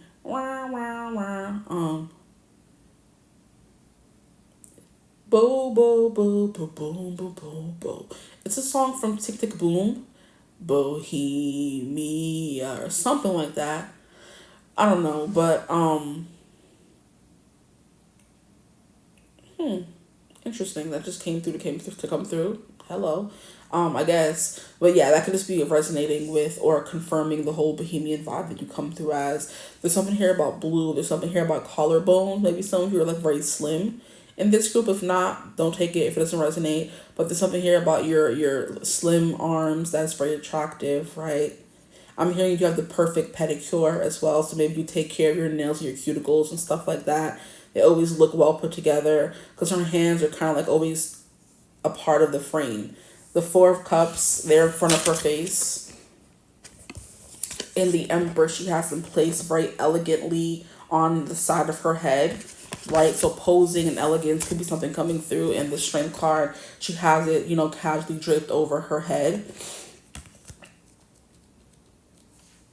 In the Ace of Cups, we have them, holding her heart, right? So yeah, maybe you hold very close. You hold on tightly to your heart. It's like really hard to get you to fall in love with someone or for you to show interest is what I'm getting. So you're very picky when it comes to love. You have the Seven of Pentacles and we have hands coming through once again, okay? So that's what's coming through. Her eyes are mostly closed and all. I can't really see her eyes as well. So there could be something here about you always covering your eyes, avoiding eye contact, things like that. Eyebrows are also coming through for you guys as well. You have nice lips too. And a nice nose. Like a cute button nose is what's coming through. For my men, you're very masculine. You're very virile. You're very virile, whatever you want to call it. A lot of testosterone. For my men, that it goes into your hands and your arms and your chest. You have a really nice chest.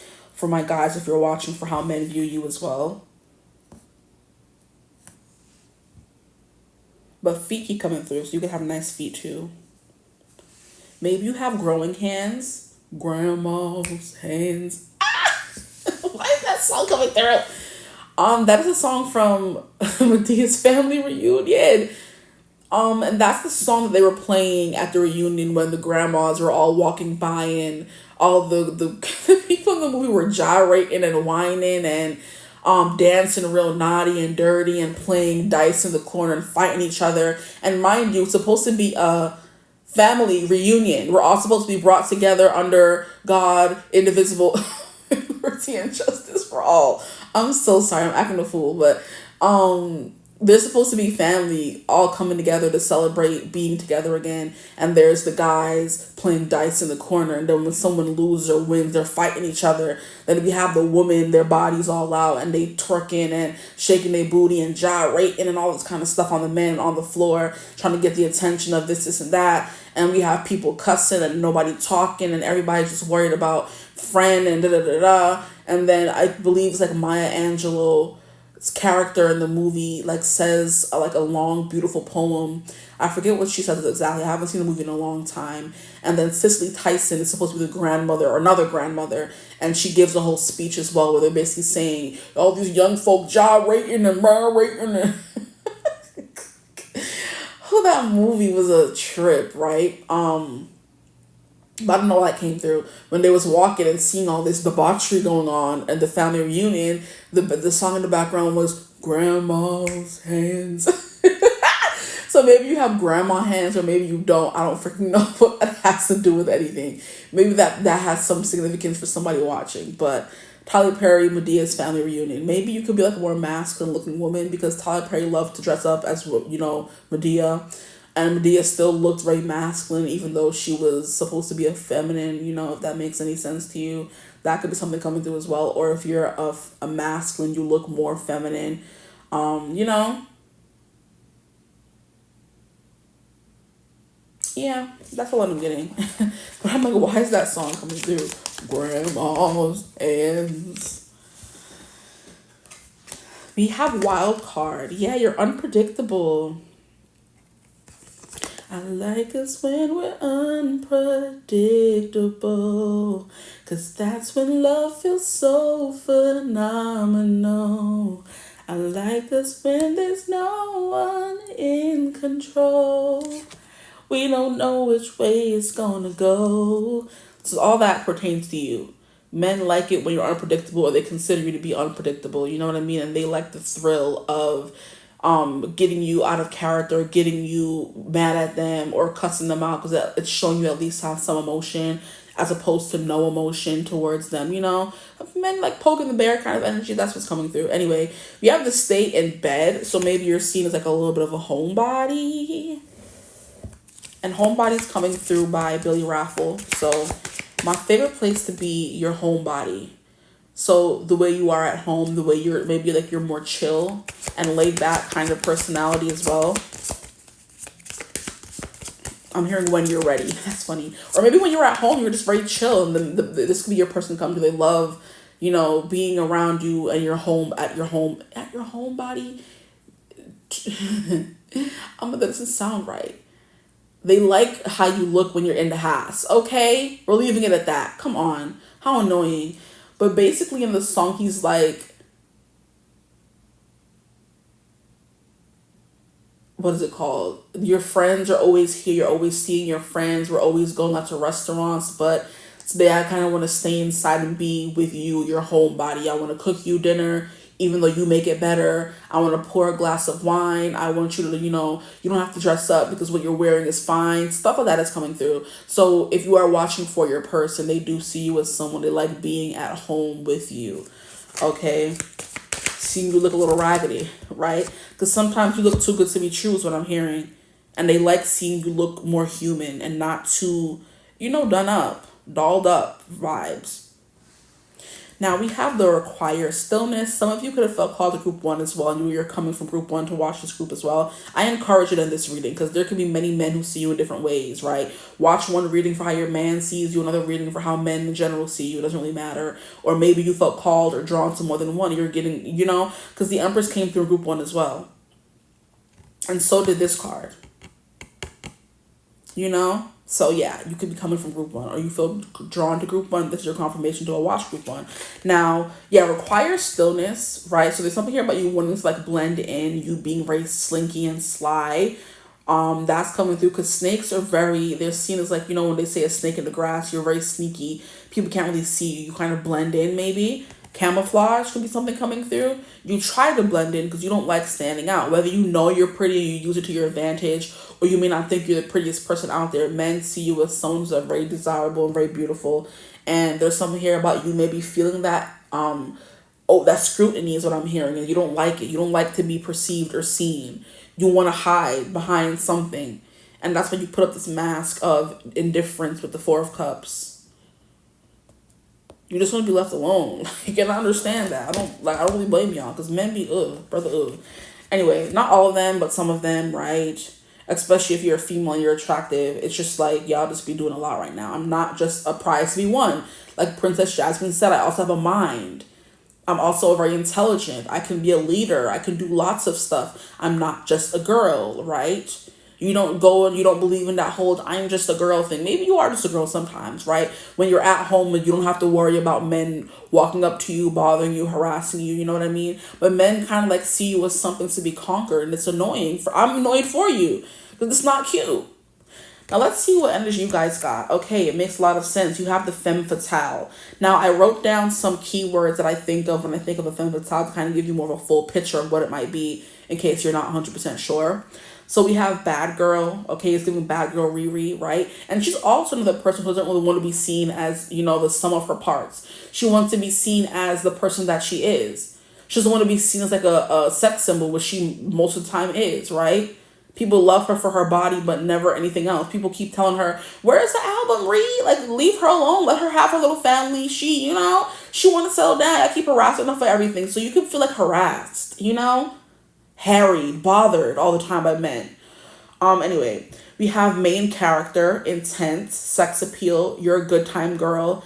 You're a man eater. You're flirty, sexy, and manic pixie dream girly, right? So you're giving the main character in the romance, in the romantic comedy. You're the girl that all the guys want. You're the popular girl who's just running on the, I'm hearing Kate Upton. I haven't thought of that woman in forever. Wow. But she was very top heavy, if you know what I mean. And she was seen as a sex symbol. She came up with like a Sports Illustrated cover, and they had her playing the dumb blonde in that movie, which I'm sure she's more than just a dumb blonde, right?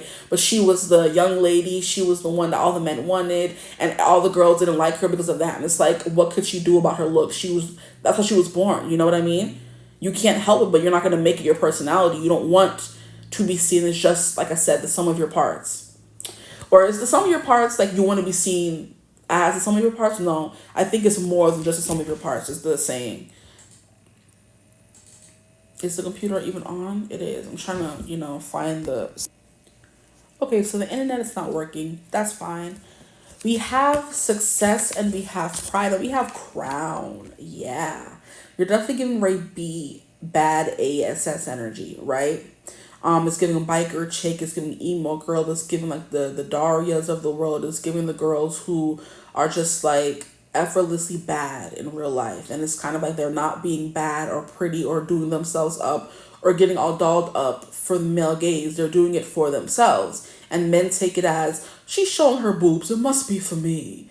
She got all that booty hanging out back there, it must be for me. No, it's not. It's something she was born with that she can't help but have. And y'all just sitting here treating like an object. It's so annoying. I can't. I feel for y'all group too. It's just, brother. But anyway, we have pride and we have success. Okay, and this kind of came through group 1 as well. So men see you as someone who's very successful or someone who will be successful.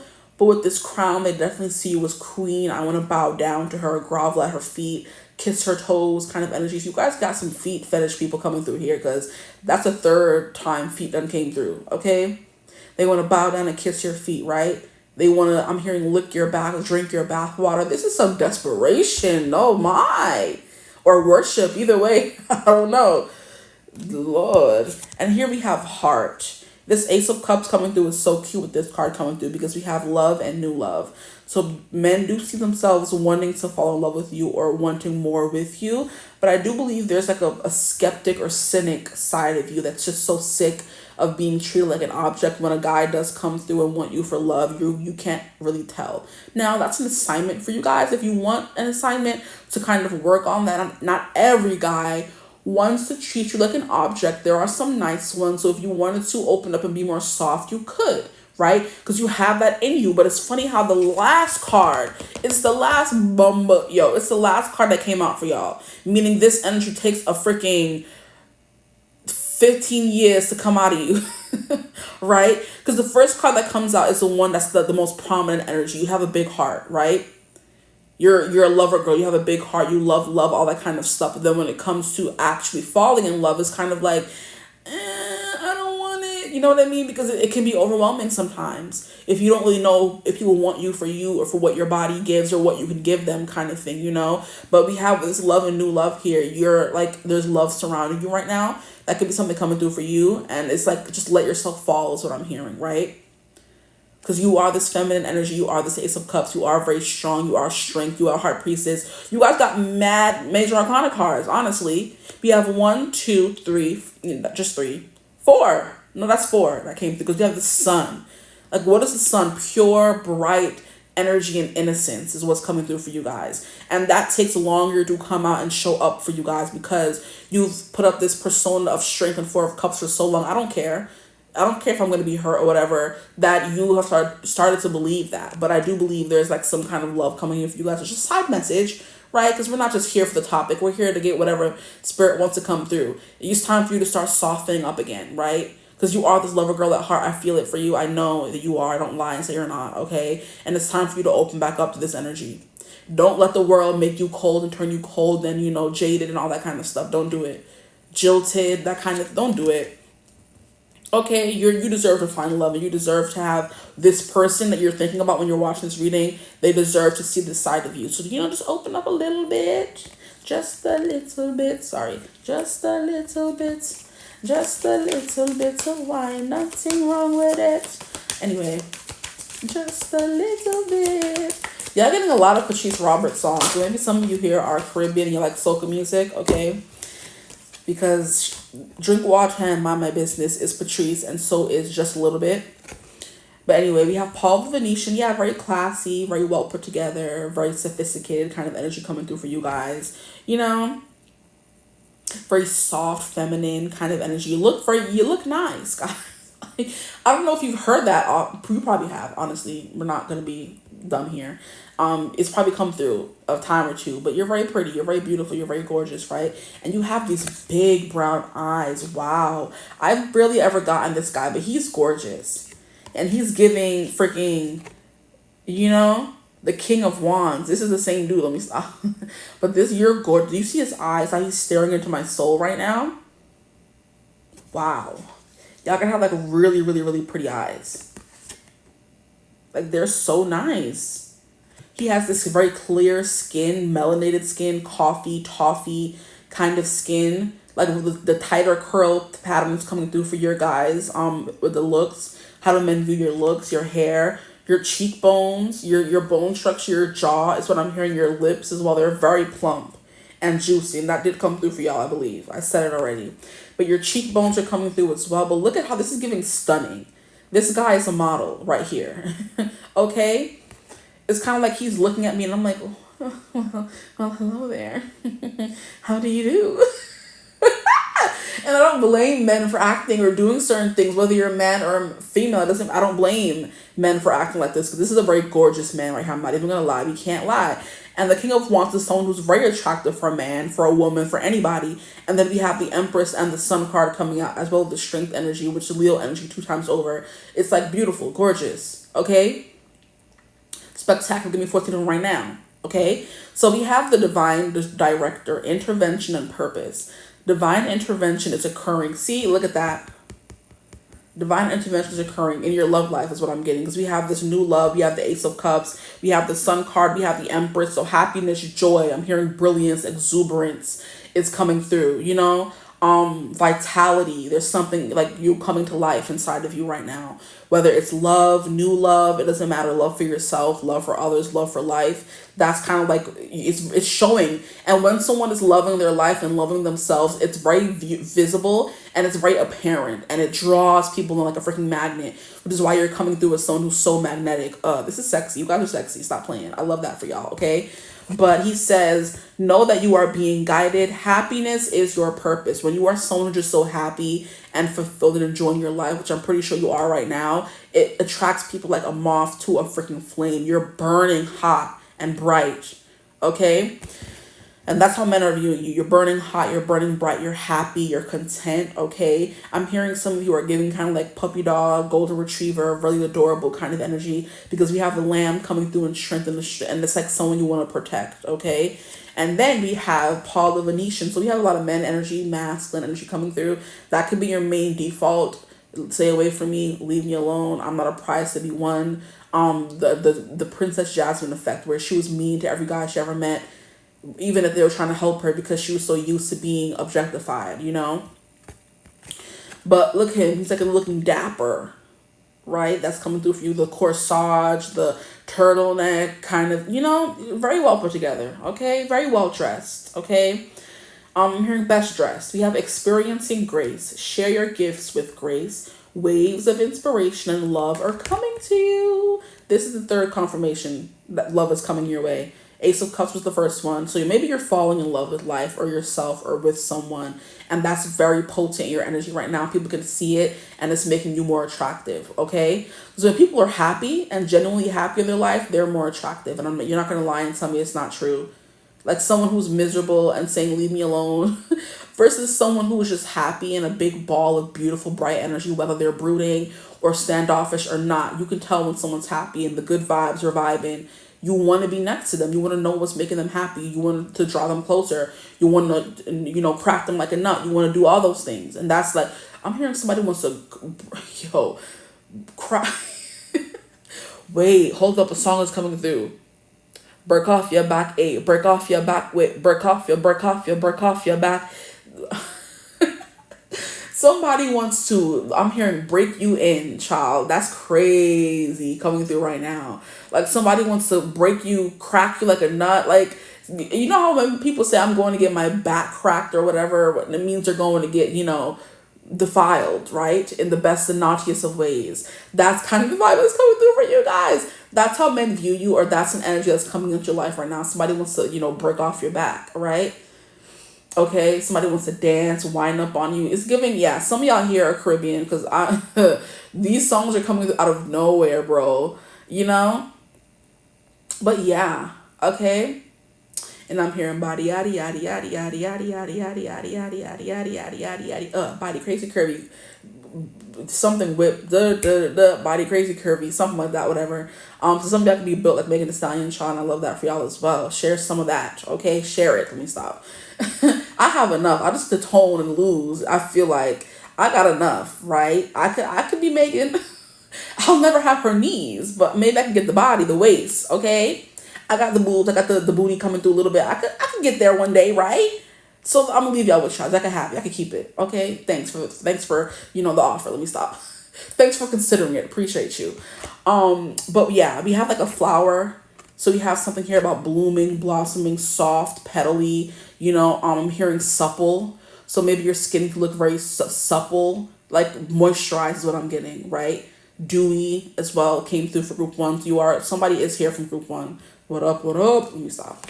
Some of you could have like nice beards and mustaches, and we have like a wave pattern coming through here. So most of you have like wavy hair texture. You have the dreads, you have the curls, the wave, something like that, the tight coils and stuff like that, because he's giving like wave and curl. And then, you know, divine destructor daddy over here. I mean, not destructor daddy. What am I saying? Divine director daddy. I'm so sorry. Okay. Is giving daddy. Okay. Vibes. Anyway. But yeah, we have that coming through. Sounds like it's like a very serious and stern stare, right? Intimidating stare as well. Very interesting vibes coming through for you guys. Okay. Thank you guys for watching. But some of you have like really beautiful eyes, especially if like it's offsetting you're already caramel or dark, or I'm hearing mocha skin tone, and you have like these big bright brown eyes. It's like there's something that's like dazzling about them, even though most people think, oh, brown eyes are boring. No, yours are gorgeous, child. They stand out really well. They glow, right? You know what I mean? Like it's giving face. Oh my gosh, it's giving face. Okay, I'm done. Anyway, That is how men / your person see you, right? Like I said, somebody is going to get their back cracked here, or whatever they call it. Somebody wants to. So just, like I said, give into that feeling of love and wanting to fall in love and be in love. And I love that for you, and I hope you get it expeditiously. Express shipping, no delays. Okay, anyway, let me stop. I hope this reading resonated. If it did, feel free to like, comment, and subscribe. Join the tribe. We'd love to have you. If you would ever like to book a personal reading with me, you could always get in contact with me using my email in the description box below. But I hope you're having a beautiful, wonderful day whenever you're watching this reading. And as always, I will see gorgeous people in the next one. Mwah. Bye.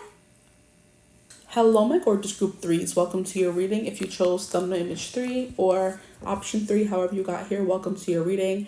Today's reading is going to be a how do men / your person, if you want to watch for a specific person, view you, but also what kind of female archetype do you embody, okay? Now that is the best. I have freaking described it all day, and I love that for me, okay? I finally got it together. So there's something here about, like I said, the way you can explain things for really well. You're really good teacher, demonstrator, talker, explainer, okay?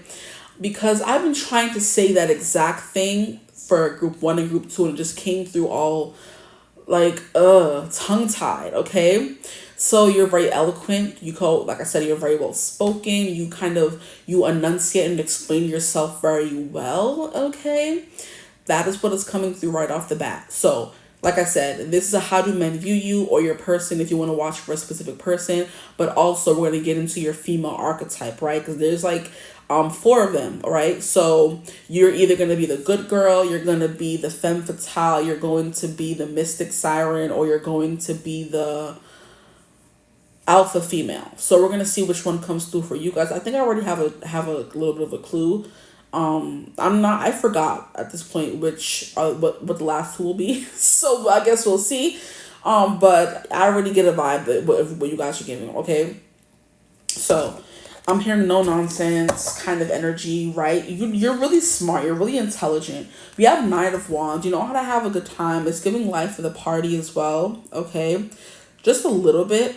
There's something here about you being like, I don't know, inspirational, or you allow people to hold on to hope. So maybe you're kind of like a motivational speaker in a way where your people are like, okay, if she said I can do it, then I can do it. If she can do it, then I can do it. Because she said I can do it, then I know I can do it, kind of thing. You know, it's kind of like giving how when your mom says you can do whatever you want to do and be whoever you want to be, you always believe her, kind of thing. That's what you guys are giving other people, okay, or men in general. Oh, she believes in me, then I can do it. You know how we all have that girlfriend or best friend that when she says something or does something and says it's going to happen, or we're going to, amount to something in life, she just has that good instinct, She's a good with people is what I'm getting. That's the kind of vibe you guys are giving me right now. Immediately.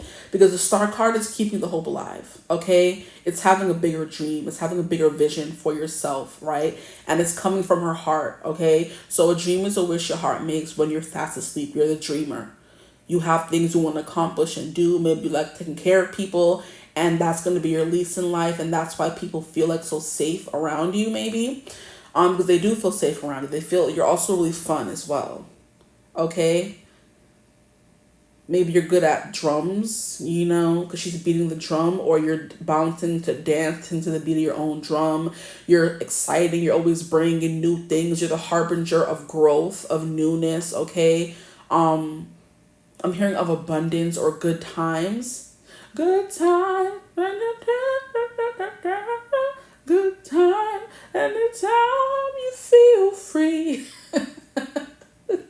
Not getting hustle, keeping your head above water, making a way when you can, temporary layoffs. I can't. That theme song goes so freaking hard, bro.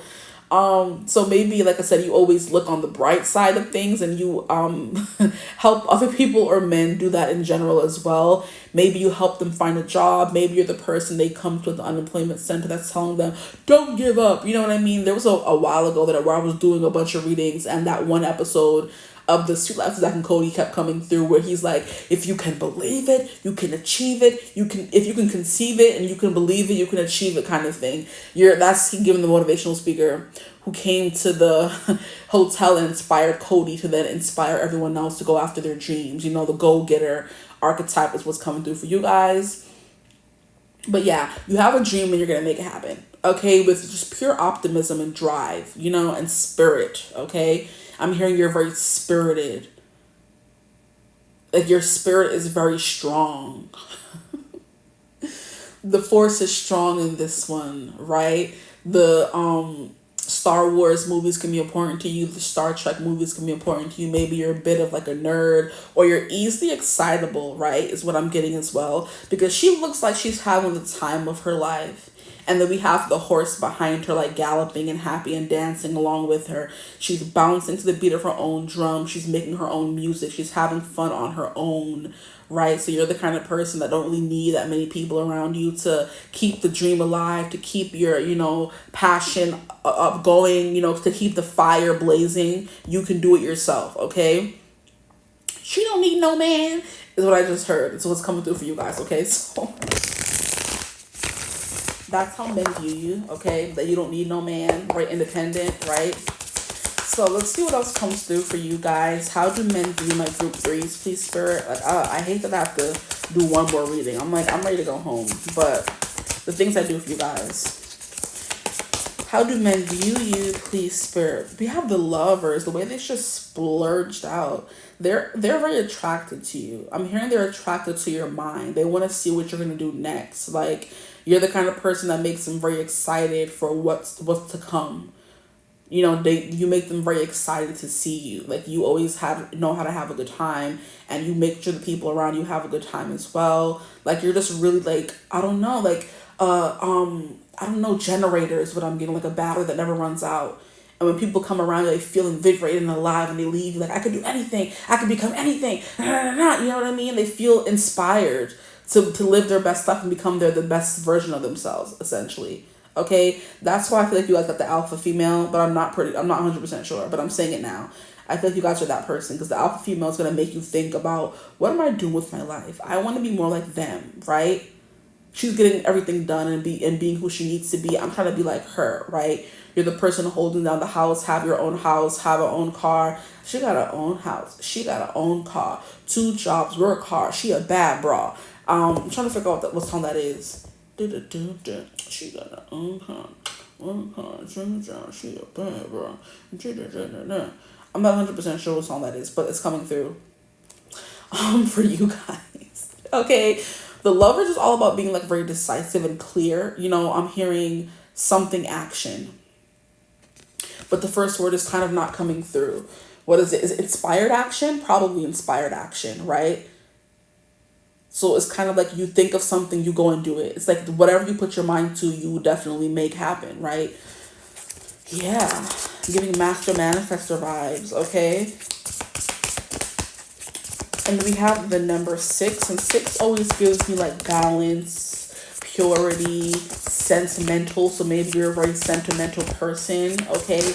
Maybe men get sentimental over you, right? We have the 6 of Wands, which makes a lot of sense, okay? Very successful, very in demand. Maybe you have like a booming business and everyone wants to be around you. I'm hearing MUA, I'm hearing fashion designer, I'm hearing singer, I'm hearing content creator, like I'm hearing actress, right? I'm hearing you're in demand for something. And it has to do with you being in the spotlight on stage in front of an audience, doing certain things. Maybe you're a comedian or something like that. You know what I mean?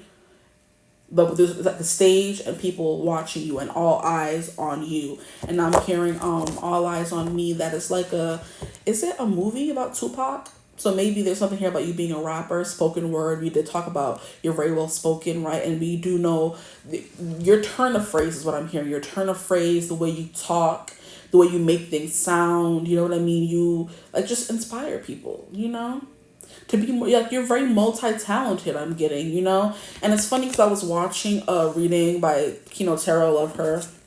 I've probably mentioned her millions of times. She's one of the first tarot readers I ever saw readings of, and like just her calm, sweet, just like innocence like about her. Maybe you're giving like a little bit of 𝐓𝐡𝐮𝐬. Like she has like little moments of like being sassy, but it's also like she is so like pure. You could never imagine her saying a curse word. It's like giving the Miranda Cosgrove effect, where people are like, "Do you even curse?" And she's like, "Yeah." And they're like, "What's your favorite?" She's like, "I do cuss a little." And people are like, "Oh, you, Miranda? Are you sure? Like, what's your favorite curse word?" And she's like,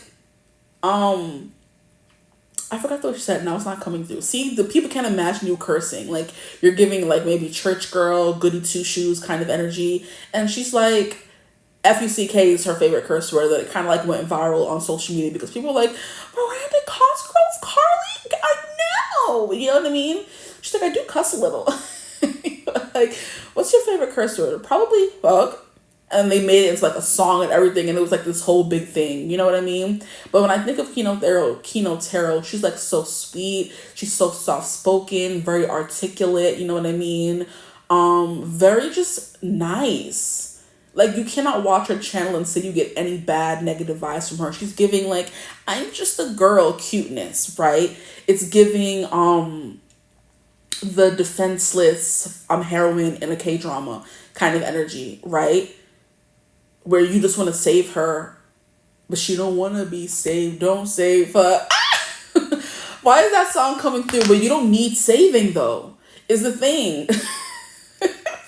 Because as soon as I said that, the song was like, she don't want to be saved. Don't save her, right? So it's like, you're not completely innocent, but that's the energy that you give. Like, oh my gosh, this person's so pure. They're full of pure energy. They can do whatever they want and get whatever they want. And they're just like, you know, this like beacon of light and hope and just like good energy, you know? Like, whenever I watch a 𝐓𝐡𝐮𝐬 reading, she's so cute. Like, she's so adorable. I'm like, oh my gosh, I can't. I just want to eat you up, right? Like, you see other tarot readers and they be cussing and they be real doing, you know, be acting real crazy. And she's just like, like giving a little prim and proper and just like really sweet and down to earth.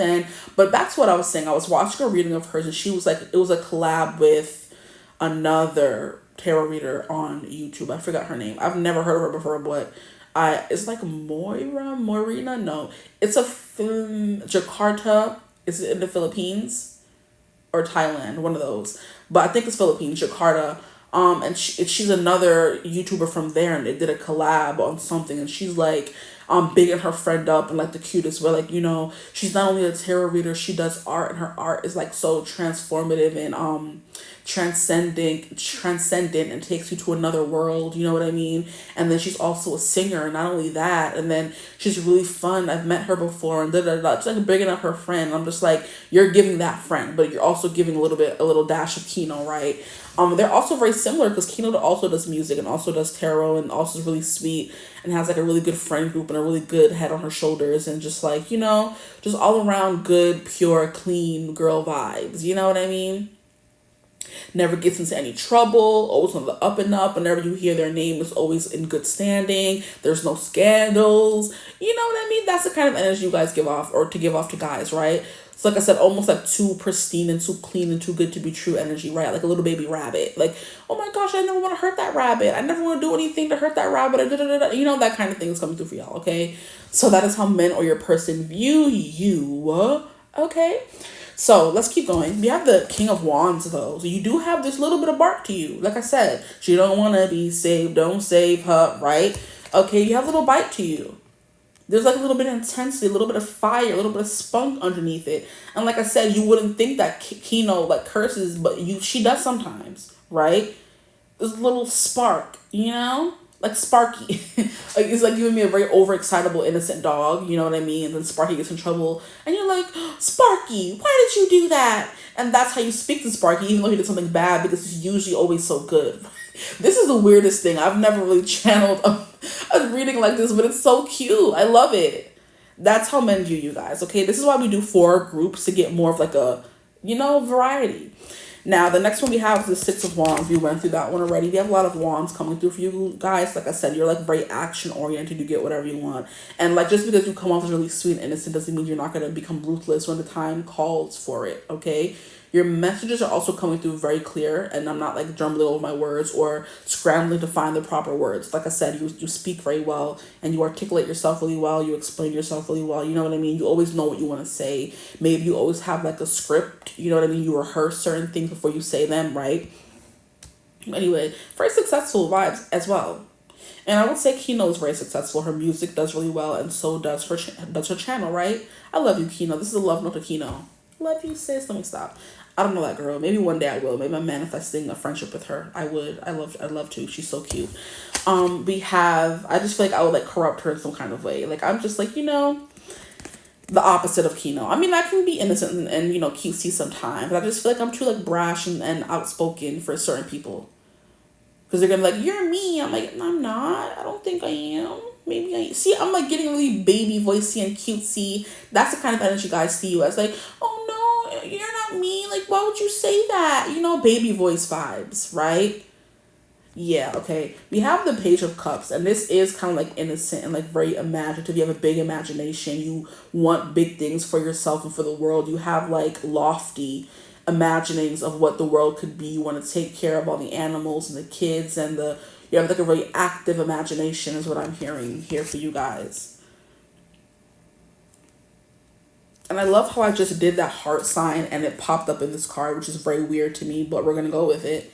Like, can you see it? I just did this for Kino and because she loves to do that sometimes, which is very funny that I mentioned that.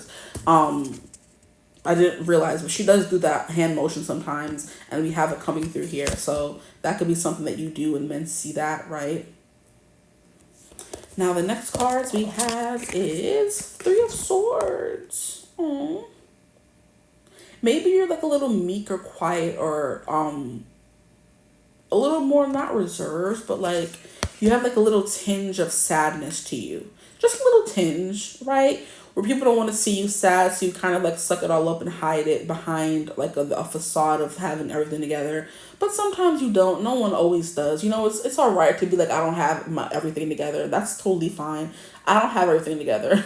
Nobody does. I honestly think nobody does. Everyone out here is winging it, and they're doing a really good job at it. Some better than others, but no one has it all together. No one has all the answers. No matter if they tell you, you make you think they do, they don't. Okay? The next card we have is the Four of Cups in reverse. Yeah. So I do think you're someone who's like very caring. You care about others very deeply. You have the Strength card in reverse, the Ace of Cups in reverse, the Sun in reverse, and the Wheel of Fortune upright. Very interesting. I'm not taking reversals today, so we're just gonna, I mean, I didn't want to take a reversal for that card, so maybe we are. But I don't want to, so we're not. How about that? We have the Four of Cups. Maybe you are oblivious sometimes to love, or people who you're oblivious when people are flirting with you is what I'm getting. Because we have the Lover's card, then we have the Four of Cups coming out to clarify that card. So it's giving you're oblivious sometimes, or love can be staring you right in the face and you really can't see it because you may not consider yourself to be desirable or sexy and what you think men want. Right? Because you're the cutesy, the innocent, and they don't really want that. The girl next door kind of energy, schoolgirl vibes. And it's like, no, they're checking for you. But look at her. She has all this beautiful, this glow, this rainbow coming from this one cup. But she's not looking in that direction. She's looking over here. So maybe you don't know what's good for you. It's also something that's coming through. Don't shoot the messenger. I didn't say it. Spirit did. Thank you. We have the Sun, but you're also like I said, very sweet, very innocent, very sunshiny. Like you're all rainbows and gumdrops all day, all the time. Is kind of what I'm getting, right? They don't really see you like. I'm also maybe you do throw tantrums, is what I'm hearing. You do throw tantrums when you're ready, but it's like all good things all the time, right? You're kind of giving me Olaf. Where in the movies Frozen and Frozen 2, he's always the comedic relief. He's always the happy, good times. He's always rainbows and sunshine and life is good and all that kind of stuff until I think maybe in the second one he starts like questioning life more. But he was still always doing it with a smile on his face. He was still always like very innocent, not very worldly, even though you could be worldly. I'm not saying you don't know anything, but how men are seeing you is someone who needs to be protected. You need to be someone in a tower who, you know, you're also giving a little bit of like Rapunzel from Tangled vibes, where she knew a lot about life. She grew up, she was mature in a certain kind of way, but there was also something like also very easily excitable about her. She was very giddy, you know what I mean? Her mom was like, you want to go outside? She's like, you won't last out there, you know what I mean? There's crooks and what is it called? She says in the song, Mother Knows Best. There's quicksand and this and that, and you won't last out there. You're not gonna, you know, that kind of thing. So people may think you're not ready to take on the world and kind of baby you. Maybe you're giving like, you know, youngest child syndrome, where you've been babying your whole life. Maybe you don't really know. I'm pretty sure you do know. But that's men are seeing you as like not really knowing much and wanting to help you, and like, do you need help? Do you know? Are you lost? You know, kind of thing. Ew. Why am I hearing "Are you lost, baby girl" from 365 Days? Where I'm trying to remember, is that how they met, or did he just like say it randomly in the movie, child? I've seen that movie a number of one time, and I'm like, 50 Shades was still better. I'm not even gonna hold you, child. But look at that. Look at all these movies coming through about, you know, dungeons and and BDSM and holding people prisoner and captive, and people think you're so innocent, but you're really not. Group 3, I'm on to you. But anyway, what was I saying? Yeah, he's like, are you lost, baby girl? I'm not sure if that was like after they knew each other or before. I'm not 100%. Maybe it's before they met or knew each other, you know, in the biblical sense of the word. And she was walking through either a bunch of trees, and he like popped up behind her like, are you lost, baby girl? I'm like, oh, good day, sir. Goodbye. You know, kind of like, you know, I want to help her, damsel in distress. She needs help kind of energy. That's how men view you, right? Okay, she doesn't know better, right? I'm mother. Mother knows best, not her kind of energy. But this sun card is definitely giving Rapunzel, because she was also very full of life and wanted to learn and very greedy to experience all kinds of things. So men see you as like I said, life the party. You're always doing something, right? And the fact that you kind of overcome a lot of things, but whether they know that or not, you kind of give that vibe of nothing keeps you down for long, which means you have had to always learn how to overcome, or that's just a part of you, right? Now we have the Ace of Cups, very open, very deep, emotional, maybe a little bit crybaby-ish. Men see you as like I said, I want to help, I want to save her. Damsel in distress, right? But also, I'm very curious as to what your thing is now. Maybe it is an alpha female, because I'm like, this is not really giving that. Very interesting. But anyway, we have the Ace of Cups. You feel very deeply. And just because you are someone who feels deeply and very feminine doesn't mean you can't be an alpha female. So let me stop playing. Myself and women in general. Okay? And then we also have Strength card coming through. So it's definitely like you're very strong. Okay? But this Ace of Cups is coming. I'm hearing you put your full heart into what you believe in, your job. Okay? That could be what that is. Because I'm like, you could be a little bit of a crybaby. But I mean, just because you're an alpha female doesn't mean you have to be turned off or emotionally stunted. That's like, you know, that's very unprogressive of me, regressive of me. But yeah, that's what was coming through in the moment. But it makes sense clarifying the Six of Wands, because you put your whole heart into what you believe in, right? Okay. But then we also have this Three of Swords energy here. Yeah, there's something here like a little bit of sadness, a tinge, not too much. Okay. Now we have the Strength card coming out under the Page of Cups. How do men view you? Having a big imagination, a vast imagination, believing in things that most people don't. Because this card always gives me Page of Cups when pigs fly, right? And then we also have the heart coming through here. And it's like you believe in things other people don't. And you can kind of almost get them to believe anything is kind of what I'm getting. You're very like persuasive or enchanting, I guess you can say. Now I'm hearing, it was enchanted to me. You, please don't fall in love with someone else. Enchanted is coming through. But you know what I love about that song in particular coming through? It's giving a perfect example of what I'm trying to explain. When Taylor Swift first came out, she was so bubblegum, so sweet, so innocent with the, it's a love story, baby, just say yes. And it was like a song like, I'm just a girl on my guitar or something. Let me not play Taylor Swift for us. I'm not trying to play her, but she was so innocent. She was this blonde haired, blue eyed, country artist, and all the songs were about love and the notions of love, and she was just so sweet and innocent. And so that child had enough. So maybe your good girl turned bad, right? Because she just woke up one day and had enough of the BS, and she was making songs slandering these men out here, saying what they did to her. She was done playing nice, and then now she turned into Taylor Swift, you know and love now, right? She went from being sweet and all doughy-eyed and innocent and bright-eyed and bushy-tailed, right, into being this reputation girly where it's just like, F these men, F y'all. Y'all wanted me to be the bad guy so bad, now I am. And what, right? So you could have had like a story arc of being someone who was, you were used to be innocent. You still could be.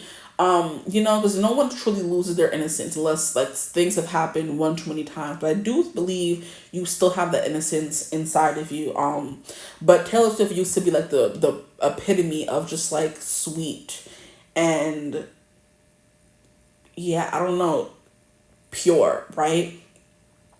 Then she started dating and interacting with men and living and experiencing, and she kind of like turned hardened a little bit. She still writes songs about love, but it's mostly more melancholic and sad now. You know what I mean? So you could have made that progression from bright-eyed and ready to experience the world to being disappointed one too many times. You're just like, I guess, yeah, I'm still here. You know what I mean? So maybe you're a little bit jaded now, okay?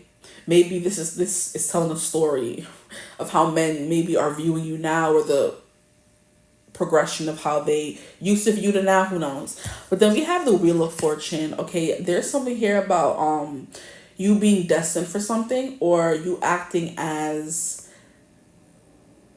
an awakening for these men. Like, I used to not believe in certain things and now I do because I met group 3. That's kind of what I'm getting for you guys. They said it was going to happen. They made it happen, right? It's giving how, who's a good example? There's a few people who are great examples, but we're going to go with Tom Holland since I probably use all the other examples.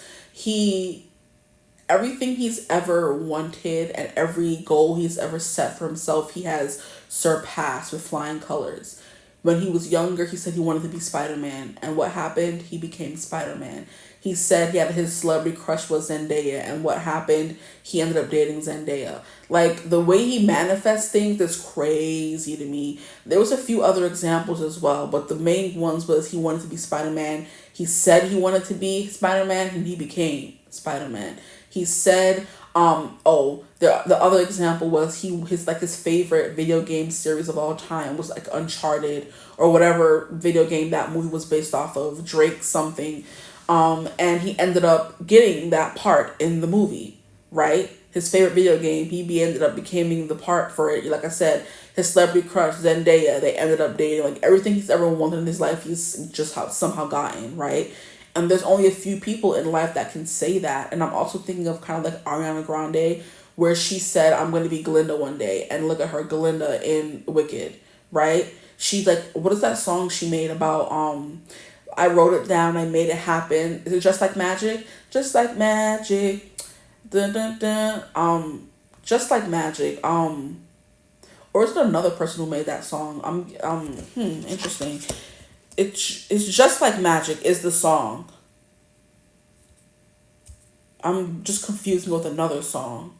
There's a song coming through by, what's that lady's name? She sings Made For Me, Mooney Long. He's like, just like magic, dun, dun, dun, how I flex like this, something like that. But yeah, that song by Mooney Long is coming through. I don't remember the exact name, and Google's acting stupid right now, so I can't even look it up and tell you guys. I don't know why the internet is not working. It's so annoying.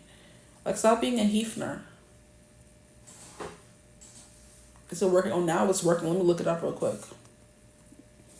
Okay, so Just Like Magic is a song by Ariana Grande, and like I said, I'm mixing it up with another song by Mooney Long. I'll figure that song out after this, but let me read the lyrics from Just Like Magic.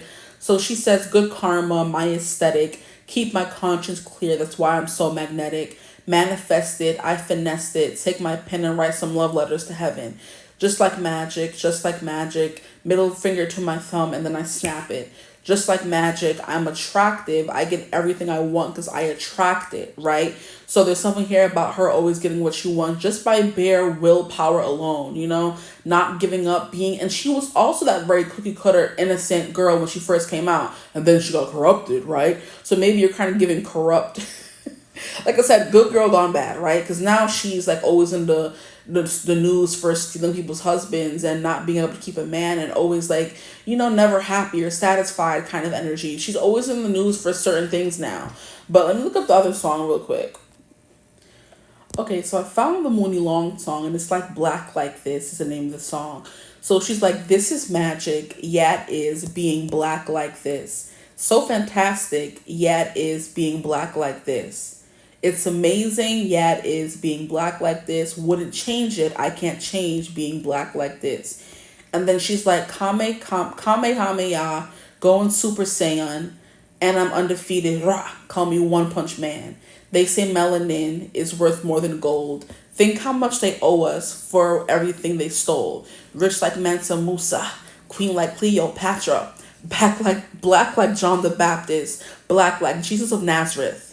They took a big eraser to our history. We gotta play stupid, act like we can't see. This is magic, yeah it is being black like this, okay? So that could be coming through for how men view you for some of years, right? And then her second verse is life is chocolate, chocolate, she's funny. Skin like cinnamon, taste like cocoa butter, smooth like Henny in. I don't follow trends, I've been there and did. Time somebody told them it's inappropriate, right? Okay. And then she's like, that's about it. But she's like, history month, history year. This is Black history in your ear. Listen up. This is history here. Listen up. This is history here. Look at how she's saying these things and making it catchy, but also spreading a message, right? So there's something here about maybe music. People see you as like an artist. You make music, stuff like that. While also being someone who is kind of woke, right? Woke to the problems going on in the world. And you're not trying to play ignorant to them or act like it's not happening. You're, you know, bring awareness to them, honestly. And it's also still taking me back to how Kino, every time in her most recent video, she's like, been sponsoring this guy named Ferris from, is it Palestine or something, where his family is like going through all these things, and she's been fundraising for him for like, well, probably a year now, right? And every time she starts her video, she's been giving the proceeds to Ferris and been giving some of her own money, been urging people in her collective to you know, donate as well. She's been giving away private readings and giving the donations to Ferris. It's just, she's like so sweet. She's a really good, clean, kind-hearted person. And that is this Ace of Cups coming through. And it's like, you should win awards for how kind-hearted you are. Men see this, and that's how they kind of view you, right? As someone who's really strong, and to be able to stand up and talk about the things that need to be talked about, okay? So you are a voice, right? And I'm also hearing Voice, who is like I believe he's a Caribbean artist, and he talks about things that are important where other Caribbean artists just talk about shaking butt and, you know, sex and all that kind of stuff. You know what I mean? He talks about real life stuff, right? And that's what I was saying about your words coming through very clear, very, you know, concise. You have a message and you know how to spread it really well, okay? So let me get rid of this before I forget to exit it out. Because this ain't like a pooper, man. It ain't. Okay, now back to what I was saying. Let's get what you are, right? We have these two right here. Oh, okay, that makes sense. You're giving Mystic Siren. I'm like, huh. So I was wrong. You weren't giving Alpha Female. I'm like, yeah, the more I get into this energy, you're not giving Alpha Female, okay? But you were kind of giving it in the beginning of the reading, but now you're giving Mystic Siren, okay? So I wrote down some characteristics for what I believe a Mystic Siren embodies, in my opinion, to give you more of a whole picture of what a Mystic Siren could be. But this is your female archetype. You're the Mystic Siren, so a little bit mysterious, you know what I mean? Mystic is like someone who is magical. Whatever you say is gonna happen, is gonna happen. Like I said, just like this or just like that. Whatever, the Ariana Grande song that I was, you know, talking about, where she's like, I put my two things together and I snap it and I get it. And then there's also, I see it, I like it, I want it, I got it. She's very good at getting what she wants, you know? And she also does embody the cutesy, very, like, how she's so pretty kind of energy, right? So does Mooney Long. She's very beautiful as well. And so is Taylor Swift. She's giving like really innocent, sweet girl next door vibes. So all of those girls are. Mooney's giving more, tiger vibes. But she came through, so we give it to her. But Mystic Siren is someone who's enticing, mysterious, magnetic, spiritual, hypnotic, otherworldly, a little deadly, intense, magical, and powerful. Okay, so that's what was coming through for you when I was channeling messages for the Mystic Siren. That's how men view you. That's your archetype. And it's funny because that's literally what I was kind of saying. And I don't know why I said alpha female. Maybe some of you are going to feel called to the group that does get that one. Okay. But anyway, we have the house. We have relocation and home for the cards that came out for you. Relocation and home. And I'm hearing Home by Michael Bublé. You're the shooting star. You're the getaway car. You're the line in the sand when I go too far. Is that the song? You're the summer day. You're the perfect thing to say. And baby, you're here. And I get to kiss you, baby, just because I can. No matter what comes our way, yeah, we'll see it through. And it's in something how I look at you. And in these crazy life, and through these crazy times, it's you. You make me sing. Your every word, your every line, your everything. Everything by Michael Bublé is coming through. But also Home is coming through by him. Another summer day has gone and come away. In Paris and Rome, and I want to go home. I miss you, Let me go home. I'm just too far from where you are. I want to go home. So you're giving like a feeling of home. You know what I mean? It's kind of like how you're drawn to specific places like the ocean and the stars and the sky and like pools and geysers and like all the mysterious things in the world that like were just there when we came. We're always drawn to them. Sunsets, waterfalls, beaches. Like that's the kind of energy you're giving, and it makes a lot of sense because you're coming through as a mystic and you're coming through as very spiritual, and that's like, I'm showing y'all 3. And that's the kind of vibe that's coming through for you guys, okay? And then we have Hidden Gem, we have Pearl. Yo, these cards did not disappoint. Yo, Spirit, I love y'all because y'all really do be just like the synchronicities cannot. It's not a coincidence. I don't believe in coincidences. You are definitely someone who makes people believe in coincidences. Like all of these things that are happening when I'm with this person or that are happening in their life and how it's so aligned and everything's happening for them, not to them, and they're just they're grabbing a hold of that energy and making things happen for themselves. This is not a coincidence. They are just highly aligned. They're very spiritual. They're very magnetic, and they're freaking powerful. And then we have the Pearl, which is hidden, which freaking ties into Mystic, Siren. And then we have a gem. This is beautiful. And we know how sirens are the creatures of the deep, right? And it's giving a pearl. Oh, this is beautiful. I love this. Anyway. But yeah, you're giving house and you're giving pearl. You're a hidden gem. You're kind of giving like mermaid-esque or mermaid vibes. You know what I mean? Whew, boy. Yeah, very deep. That's what I was getting with the whole Ace of Cups. You're very deep. You feel a lot. You have like a depth of emotions too that people can feel. They can feel you. They can feel your energy. They can feel your intensity. They can feel your kindness. They can feel your inherent goodness. And that's how men feel for you. Like I said, you may think you're the too good girl or something like that, but no. There is also an air of gone bad here, so don't worry. That makes a lot of more sense now. With the Mystic and Siren coming through, there's an air of like melancholy to you, where you always seem maybe a little like sad or withdrawn or forlorn, especially with the 4 of Cups coming out. But the Wheel of Fortune is someone who's always like on their destined path, right? Fate and the stars are very big in this person's life, your life for men. They're like, I was destined to meet this person. I was meant to meet them. Like I said, you make them believe or you introduce them to spirituality. They're like, wow, I never knew these things were possible. You know what I mean? You just opened up a whole new world for me, right? A whole new world. Don't you dare close your eyes. You know what I mean?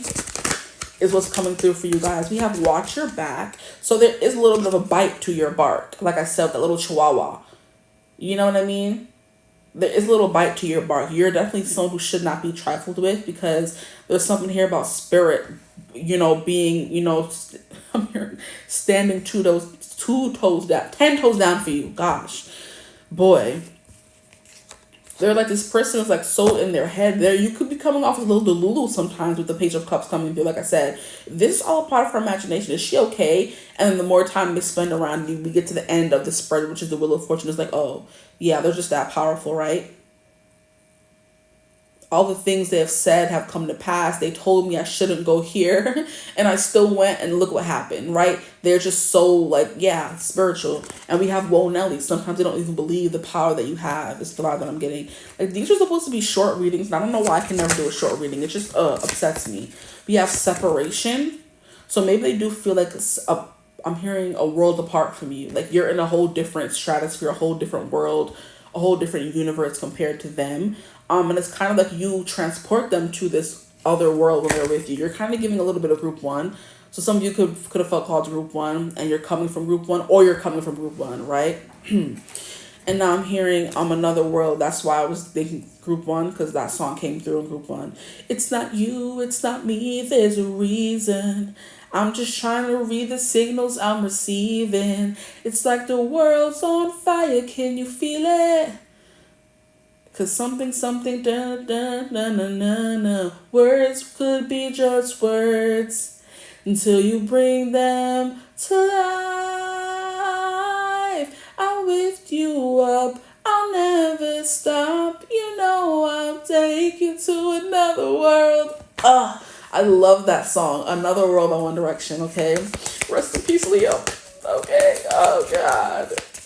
I be forgetting that I remember, and I'm like, because that whole part that I just sang was literally Liam's part. So I'm like, oh no, I could never just sing a song and not think of him. Because they really, in the beginning of One Direction's career, they literally gave Liam all the parts, and used to piss me off, okay? Because my baby Zayn, my baby Niall, they could sing too. Give them some parts. It was always him getting all the parts, him and Harry. I'm like, don't start with me. Anywho. But yeah, look at that. When it comes to defending people you love and care about or whatever, you get real feisty real quick. 'Cause look at me, ready to, take somebody's head off for Niall and Zayn. I will. Anyway, now we have bullseye, right? So you're always right on the money, right on target. You're always right, always accurate. You always get what you want. You never miss. You always hit on the mark. That's kind of what's coming through. So it's definitely giving me how people like come to you and you kind of give them like a therapy session, or you give them like a, how can I say it, like a healing session whenever they're around you or with you. Like, so how have you been? Good. And it's just like, oh, okay. Anything you want to really talk about? Yeah, life is going well. Like, I'm just sick of my job. Like, why are you sick of it? What's going on? I don't know. I just always feel drained when I go there. That's how it is sometimes. Sometimes that's your sign that you have to leave and go and take a leap of faith and do something new. You know what I mean? It's giving Fool energy. What's the Fool? Oh, the Fool in the Major Arcana. What are you talking about? Tarot? Oh, no, I don't believe in that. Well, maybe you should, because that, like I'm thinking about the Fool right now, and that's kind of giving me a message. It's time for you to, branch out and try something new. No, I don't believe in all that woo-woo stuff, da-da-da-da. And then, like, they see you a few years later, and they're like, you know what? After I talked to you, like, I got into spirituality, and I have you to thank for, leaving my job. And it's like stuff like that happens to you kind of often, really, where you just sit down with people, you give them the time of day, you talk, you hear them out, which is why you're giving someone such a big heart. And the next time they see you, they're kind of like fully healed just from that one interaction with you, what you told them, that kind of thing is what's coming through for you, right? Okay, so it's kind of like you talk to them and kind of talk them through things. You help them, you heal them, you give them some word of wisdom that allows them to change your life drastically by the next time they see you, or even if they never see you again. You're always like there in the back of their mind, like, wow, was that an angel that came to visit me and told me to do that thing? Because it's crazy how she showed up or he showed up right when I needed them, right? That's the vibe coming through for you guys. Now, let's get into these cards here and see what else comes through for you guys. I haven't really been getting much about looks, but that wasn't really what this was supposed to be about anyway. You guys getting like long dark hair for sure, right? Very cutesy, very innocent, right? There's something here about your lips. they're very like, they're not the biggest, they're not like, you know, plump or whatever, but there's something about them that's like very, it's your mouth, it's the way you, the things you say. Like, people have no choice but to look at your mouth when you're speaking, right? So it's not there's something plump or alluring about them, but it's what's coming out of it. Because I saw the strength card and I'm like, her lips called to me in the card, but it's also how they're open, ready to say something. They're waiting with bated breath to see what you have to say next, right? They're hanging on to your every word is the vibe that's coming through, and how men view you. They want to know what you have to say. They're like, yeah, tell me more, tell me more. Here we have Mahavatar, Babaji, sorry. So you like a very natural beauty, right? There's something here about really good, nice, clean skin, okay? It's shiny, it's glowy, right? You like use the serums and all that kind of stuff. That's what's coming through for you guys. But we have soul expansion. Yeah, you help people expand their soul. Your consciousness is expanding. You understand the connections between all things. That's you, okay? There's something really deep and pretty about your eyes, because it's looking like his eyes are blue, but you can't really tell. They're looking brown, but there's like a tinge of like blue to them, okay? You have really nice eyebrows, or really maybe a prominent forehead, and dark silky hair is what's coming through for you guys. Whether it's curly, straight, it doesn't matter. It's giving dark silky hair and like a very clean, clear, crisp complexion, okay? And I love how we see the throat chakra look, they're showing the throat chakra right here, and like I said, your words, your mouth, what comes out of it is very prominent for people, right? You have like very delicate, fine, soft bone structure, like, you know what I mean? Almost like somebody can come and break you very easily, you know? That's coming through. And then we have Master Buddha. Okay, so dark, silky hair is coming through once again. But we have increased awareness, deep connection, trust your inner voice. That's what you are coming through as, and how men view you. You have like a very tried and true and tapped in inner voice, okay? And I love that for you guys, honestly. Your hands are coming through again, and this guy here is giving, what is this? I think this is the heart chakra. And I mean, a deep connection kind of makes sense, right? Because it is giving red, but it's not giving root chakra.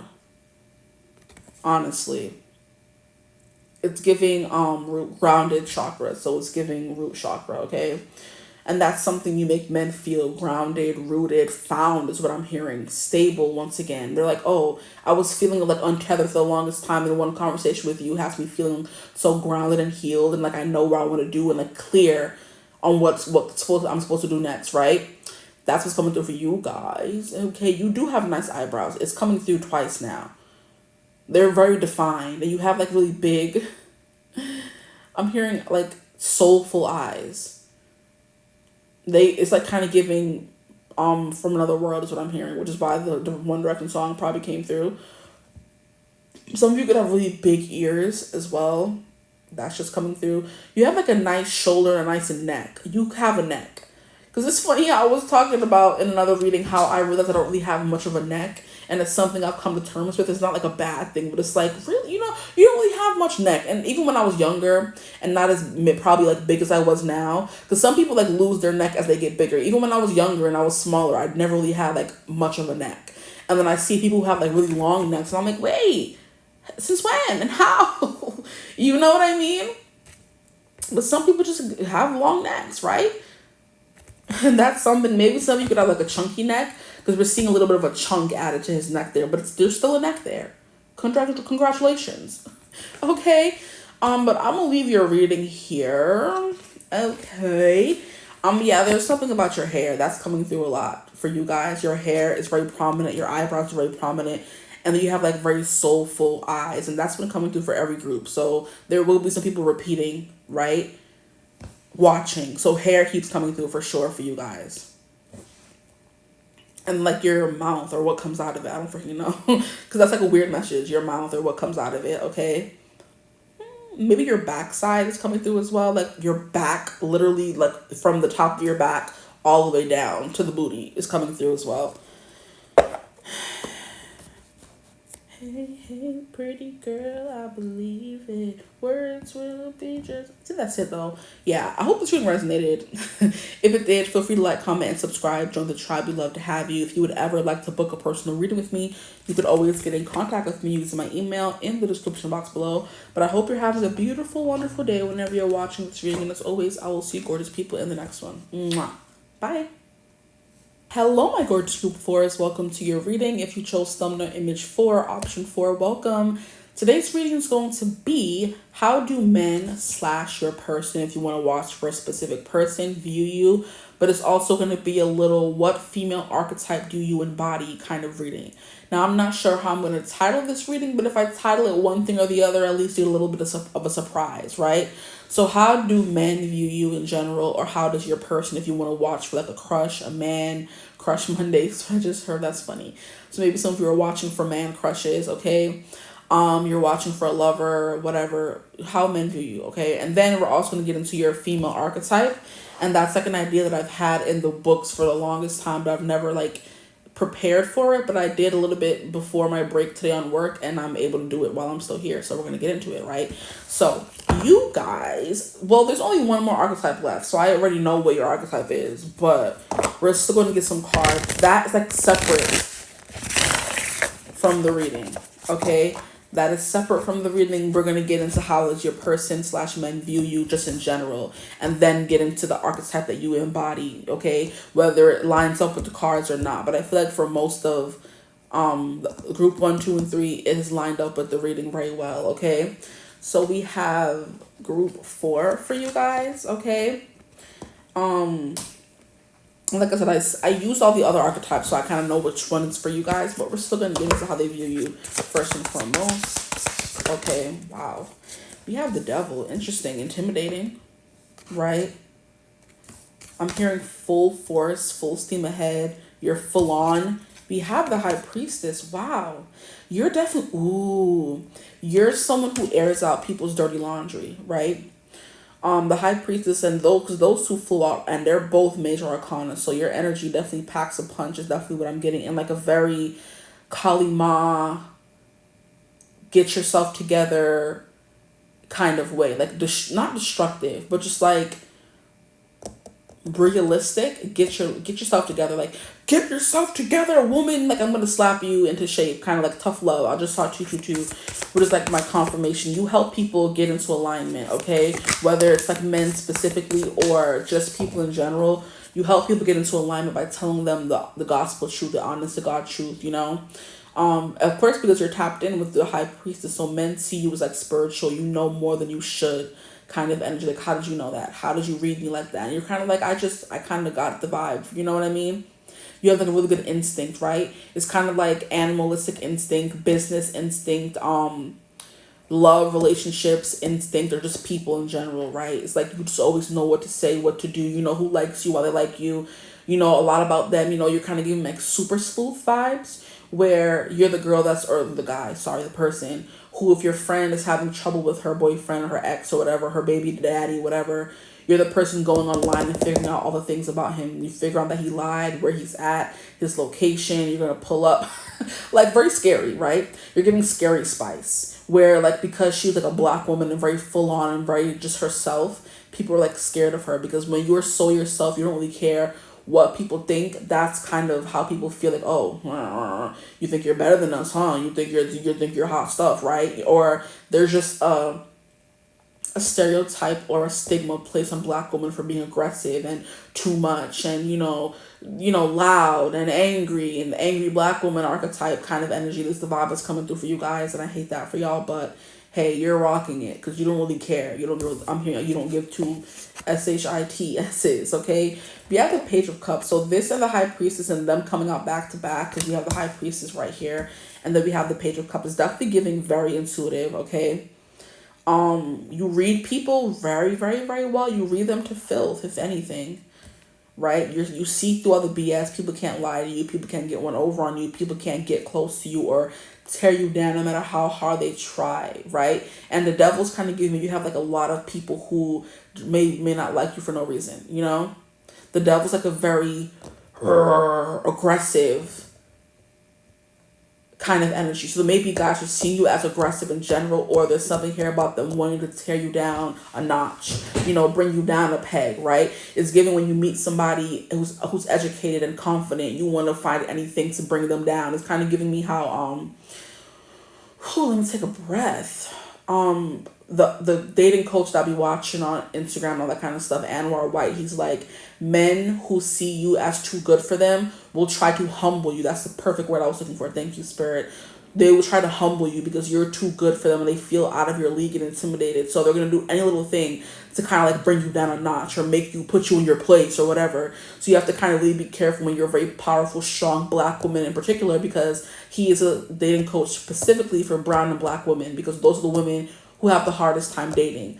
So you may have a hard time dating, getting men to see you as like an equal, because you want to be seen as an equal. You don't want to be seen as someone, a damsel in distress. You want to be seen as someone who is just as powerful, if not more powerful than them, which is what you are. You want to be treated as you are, how you come. Okay, you don't want to have to be less than to have men see you, as an equal, whatever is coming through. But he's basically saying how men will try to bring you down a notch and do all these kinds of things when they see that you're too good for them. They feel inferior to you. Now, it's giving me an example, or taking me to an example he gave in particular about how Beyonce is not Jay-Z's dream woman, right? Because he did a reading of, or not a reading, well, I mean, he would basically be reading my life to Phil's child, so basically, child. Anyway, he's like how there are specific, like, ranks for how men place women.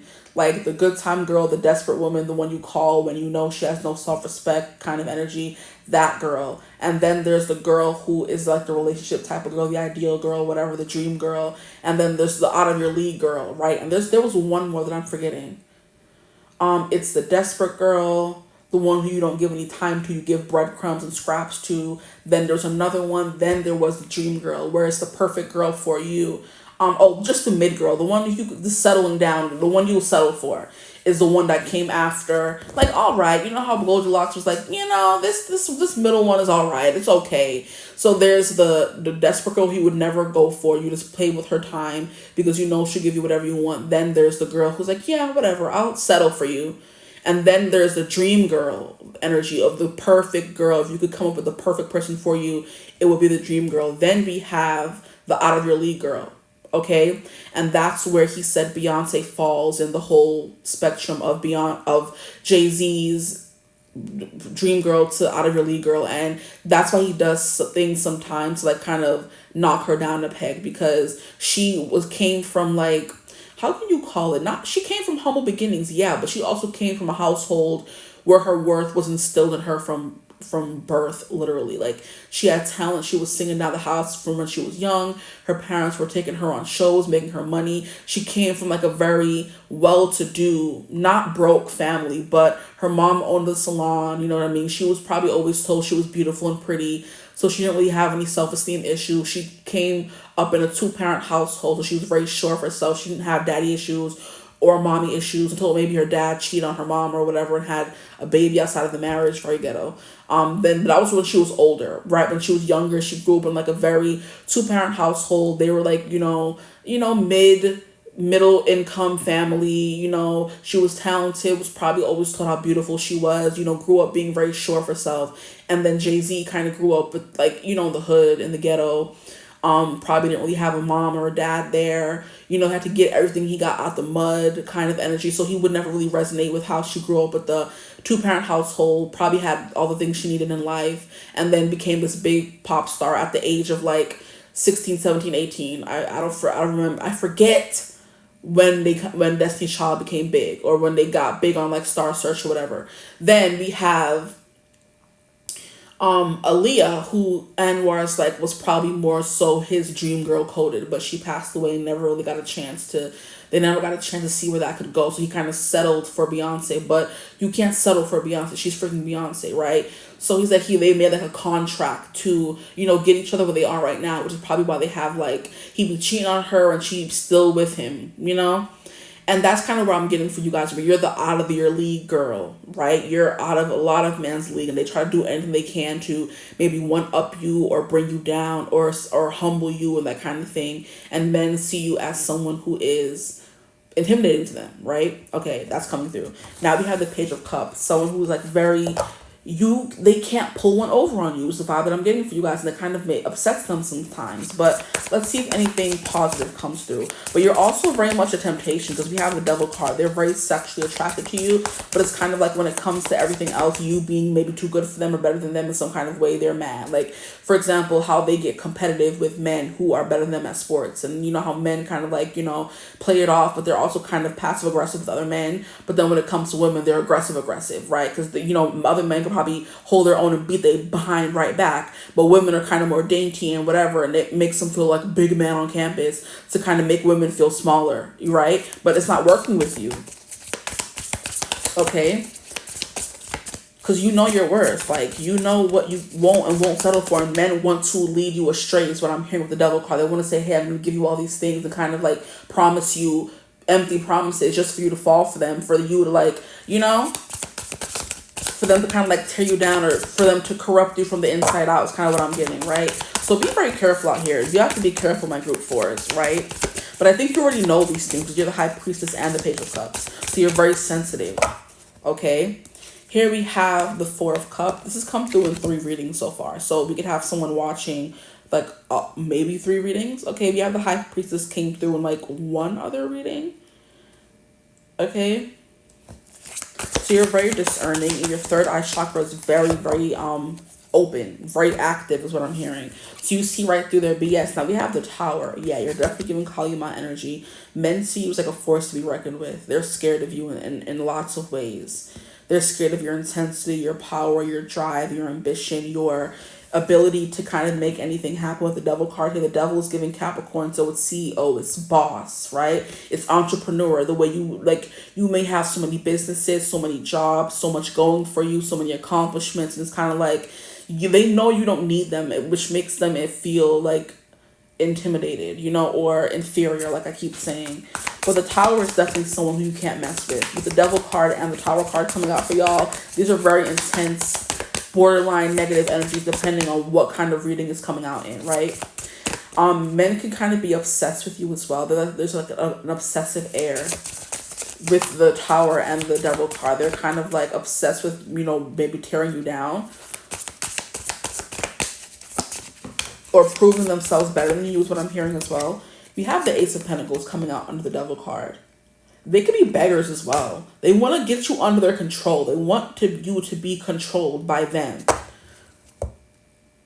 So men see you as someone they kind of, like I said, want to control or get one up on is kind of what I'm getting here. But you seek their BS every time. That kind of makes them even more mad. With the Nine of Cups coming out to clarify the High Priestess, this vibe is giving me, how do men view you? It's kind of like an illusion.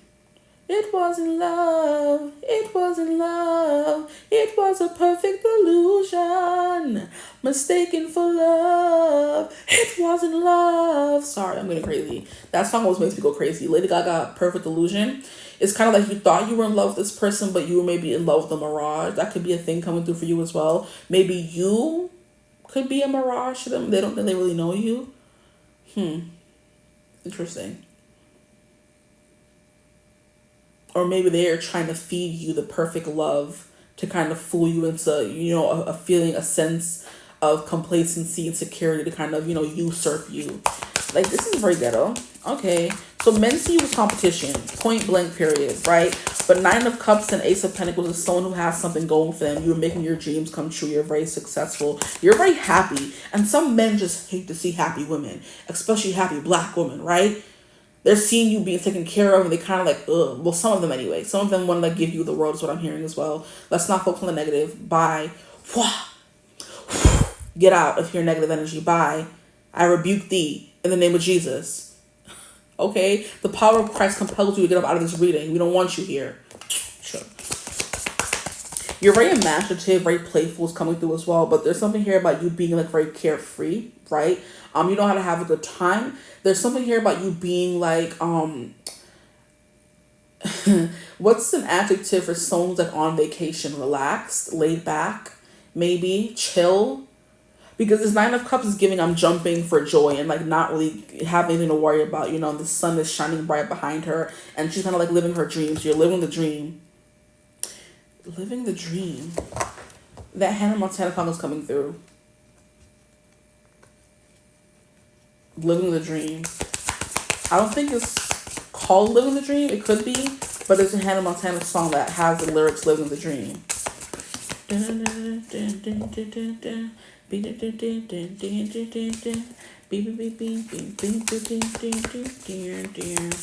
I pick myself up and whatever. That song's coming through. I can't really get the melody right. We have the Lovers. Wow, yeah. Some of y'all are watching more than one group because the Page of Cups has come through. The Four of Cups has already come through. The High Priestess has already come through. And this is a whole deck of 78 bomb clock cards. Why the same ones keep coming through? Sure. Lovers coming out to clarify the Page of Cups. You are their ideal lover. Like, you are giving dream girl archetype, but you're also giving too good for them for some men. Like I said, for others of you, you're their dream girl. You're the person they would dream up and they never thought would exist, right? Because the Page of Cups is like a energy of like imagination, too good to be true, not real. Like, how is this even happening? Because this is they're cutting off his feet here, and then his feet are like picking up right here. And then we have pigs with wings when pigs fly. So it's kind of like, is this person even real? You know, that kind of energy for you. And then we have it being clarified by the Lovers, meaning this person's like, the love you give them and the love they experience with you was like, I don't know if I could trust this, if I can become complacent, because I'm scared it's going to get hurt or it's going to, you know, slip right through my fingers, you know? It's giving me that scene from Mulan where, what was the short one? It was Ling, it was 𝐶 and it was Yao, King of the Rock. Let me stop. Yao from Mulan. And how when the avalanche scene was happening after they defeated the Huns, Shang, Mulan, and the horse kind of go over the mountain and like are falling to their doom essentially. And Mulan like takes an arrow and puts it through the string and kind of like shoots the arrow back up. Or no. That happens after he has like a hold of them with the rope and he lets it go because it kind of falls through his fingers. And he's like, no, I had them right. And I let them slip right through my fingers. And then like they are falling to their doom at this point. And then Mulan like kind of takes the arrow and shoots the rope back up. And then while he's crying, saying it slipped right through my finger, he's being pulled because the rope falls right back in his hands and pulls him. And now we have Ping, and then we have 𝐶, and then we have all the rest of the soldiers pulling them back up from the side of the mountain. So maybe these men see you as the 𝐶 and the Ling and the Yao and the rest of the soldiers who pulled them back up from like their downfall, you know, especially the tower coming back. You pulled them back from the brink. You kind of giving like you Iyanla fixed their life, right? You're giving Dr. Drew fixed their life energy where you sat them down and said, hey, this ain't gonna work. This is not gonna work. You need to fix that. You need to do this. And you kind of like made them a better person for it. And it's kind of like I'm hearing there's nothing that they can give you in return. So they don't think there's nothing they can, you know, offer you because you're out of their league. Exactly. Okay. Interesting. Let's keep going. What else is coming through for my group fours? Please, Spirit, how do men view my group fours? Sometimes you're a little bit emotionally removed. Hard to please is what I'm hearing as well.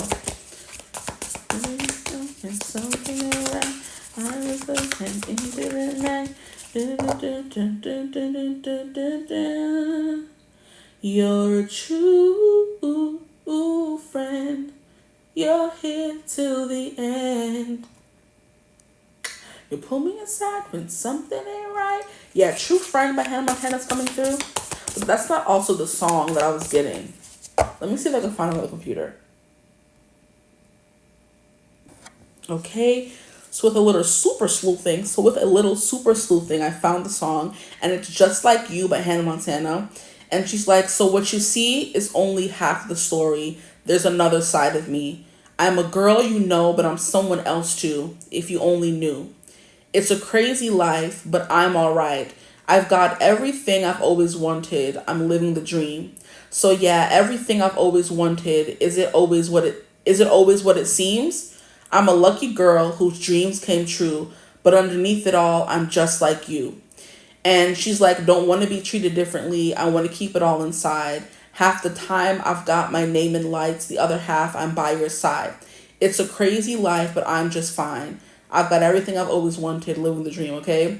So can't you see I'm just an ordinary girl living in an extraordinary world, trying to live, trying to learn, trying to be who I am, okay? So that's kind of the energy that I was kind of getting, where it's like you only see half of you. Men only see one half of you. They don't get to see the other half, okay? So maybe you're living like a double life. That could be something coming through as well. I can kind of see that happening with maybe the lovers, that there's always something here about two split paths with the lovers card, or two separate people finding their way to each other, right? Interesting. But you're coming through with someone who has got everything they've always wanted, right? Living the dream. So you're just trying to come through as like an ordinary girl in an extraordinary world, where people are seeing you as an extraordinary girl in an ordinary world, is what I feel like is coming through for you guys. Now, how do men view my group? Taurus, please. Wow. I've been doing 4 groups more and more lately, child, but the readings have not, the length of the readings have not gotten shorter. It's crazy. We have 6 of Pentacles, so you're very giving, okay? I feel like you give back a lot, even though you kind of come off as someone who doesn't care. People can tell underneath the facade that you do care a lot, right? That's kind of the vibe that's coming through as well. Like I said, they only see half of something. They don't really get to see the whole part of you, is what men are assuming about you, right? There's a part of you that has their life together, you know, who has their name in life, they're living their dream. Then there's also another part of they don't really get to see. You know, you only show the healed, full version of you. Not full, but you know what I mean? Like the whole version of you, not knowing that everyone has a little bit of a darkness, of a little bit of brokenness inside of them, and you don't really show that often, but they can sense it right under there, right? There could be something here about addictions or something. Obsessions, addictions, vices. And it could be them being obsessed with you, or you coming through with someone who has like addictions or a dark side to you. Which is why like I only see half. There has to be like another half, or maybe they're trying to project a darkness onto you. But we have a 9 of Wands. Yeah, you're very resilient. You could have been through a lot, and that's like a darkness they feel brewing inside of you. There is a darkness, because we have a Tower, we have a Devil, and then we have like a 9 of Wands, and then we have a 4 of Cups, right? So there's something here about you coming off as like detached, not emotional, but underneath it all, there is like a very emotional part to you, and they feel that. They may not see it, but they assume that it's there. So I feel like anybody who comes off as this big tough person who doesn't care about this and that, or maybe, you know, one thing or the other, they have a family they must love. They have sisters, brothers, family, cousins, aunts, uncles, friends. There has to be a soft side somewhere right in there. And there could be like something about you being like shrouded in darkness, could be something coming through for you guys, because they can't fully see you. So you're shrouded in darkness because you're not easily visible to them, or you're shrouded in darkness because you've gone through a lot of stuff. There's like a cloud, a raining cloud that follows you around, right? Or like a dark energy that follows you around, maybe. Interesting. Huh. At the bottom of the deck, we have the Queen of Pentacles. Yeah. So I feel like, how rude. Okay, the card fell. So it's kind of like you have like a very firm head on your shoulders. You have money. You're very stable. You know, you're someone that people can come to when they need help, but you don't really give the person that asks for help. And it's kind of like, maybe, you know how people like, this person's like screaming on the inside. That's the kind of energy coming through for you. So it's kind of like you're quiet. You don't really, you don't talk to guys that much, or you don't engage with them or something like that. Let me get a clarify for this card, because that was supposed to be the bottom deck energy. Can I get a clarify for the Queen of Pentacles? That was fast. We have the 7 of Wands. Yeah, you're on the defense. That makes sense. That's like what I was saying about you are very closed off. You mind your business. You keep to yourself. You protect your peace, protect your energy, and men maybe see it as like an affront, or they see it as like a threat, or you're not interested, or you don't want them, and they take it in like a bad way. But it's kind of like, no, I just don't want you in my energy right now. I don't want anyone in my energy. I don't want too many people in my energy. You're very protective of yourself, right? So you come off as intimidating. You come off as like hostile. You come off as like maybe angry. You know what I mean? That kind of thing. Very interesting.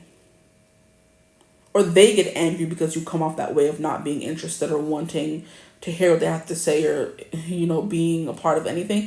It's, yeah, you're very, I'm not getting chaotic. I'm getting like very chill, cool, calm, right? Like I said, this 9 of Cups, you're living your life carefree, and it's kind of like you're living rent free in these guys' heads because you're like turning down their advances. You're not like simping after them. You're not even checking for them. You're living your life, minding your business, right? And they're mad because they can't get a piece of you.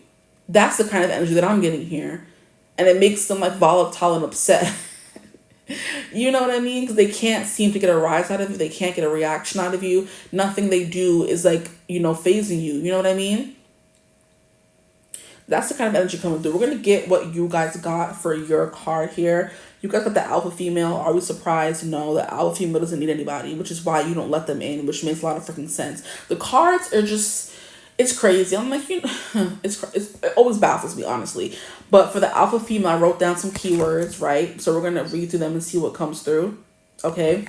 So it says powerful, boss babe, in charge, dominant, larger than life, workaholic, HBIC, and mommy vibes. And I love how the Queen of Pentacles came out to kind of confirm that for me. So, right. And then we have the gazelle underneath it for the 2 cards that came out specifically for me to stick the cards to, the post-it stamps to. So we have change and purity. So it's kind of like you purify their life. Like I said, it's kind of like you are the tough love, tough critic, get yourself together. I'm not dating someone like you unless you have this kind of thing, like very high standards energy. And it's like you're very pure, very innocent. Not innocent like innocent to the world, but just like you mind your business, you don't bother anybody. You want what you want. You keep your standards high, hold your head firm, keep your chin up. And men are like, how do I get a girl like that, right? Out of the league girl. How do I get her?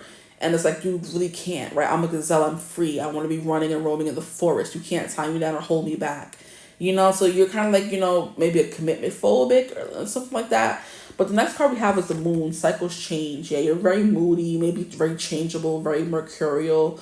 There's a specific word trying to come through. Moody, mercurial. It's not coming through. But anyway, we have this moon coming through here where it's like you are definitely giving dark feminine is what's coming through for you guys. Definitely dark feminine. Where it's like, I'm just worried about me, my crystals, my magic, my money, my house, my peace. I'm going on vacation. I'm not worried about y'all. And that's what men, they feel that indifference you have towards them. This is funny. Maybe you only like girls and you're not for men and they don't understand that. Some men don't. Very interesting. Yeah, you're powerful because you're sitting here controlling the moon cycles, right? That's how powerful they see you. They see you as like a deity, right? And it's funny how I called you like Kali Ma, like it's giving Lilith, Kali Ma, it's giving Hecate, that kind of energy. Maybe you work with those deities and they like, I wouldn't say they hate men, but they're not men-centric. They're not worried about, like, how Aphrodite, she's like all about love. Let me turn it back off. Move.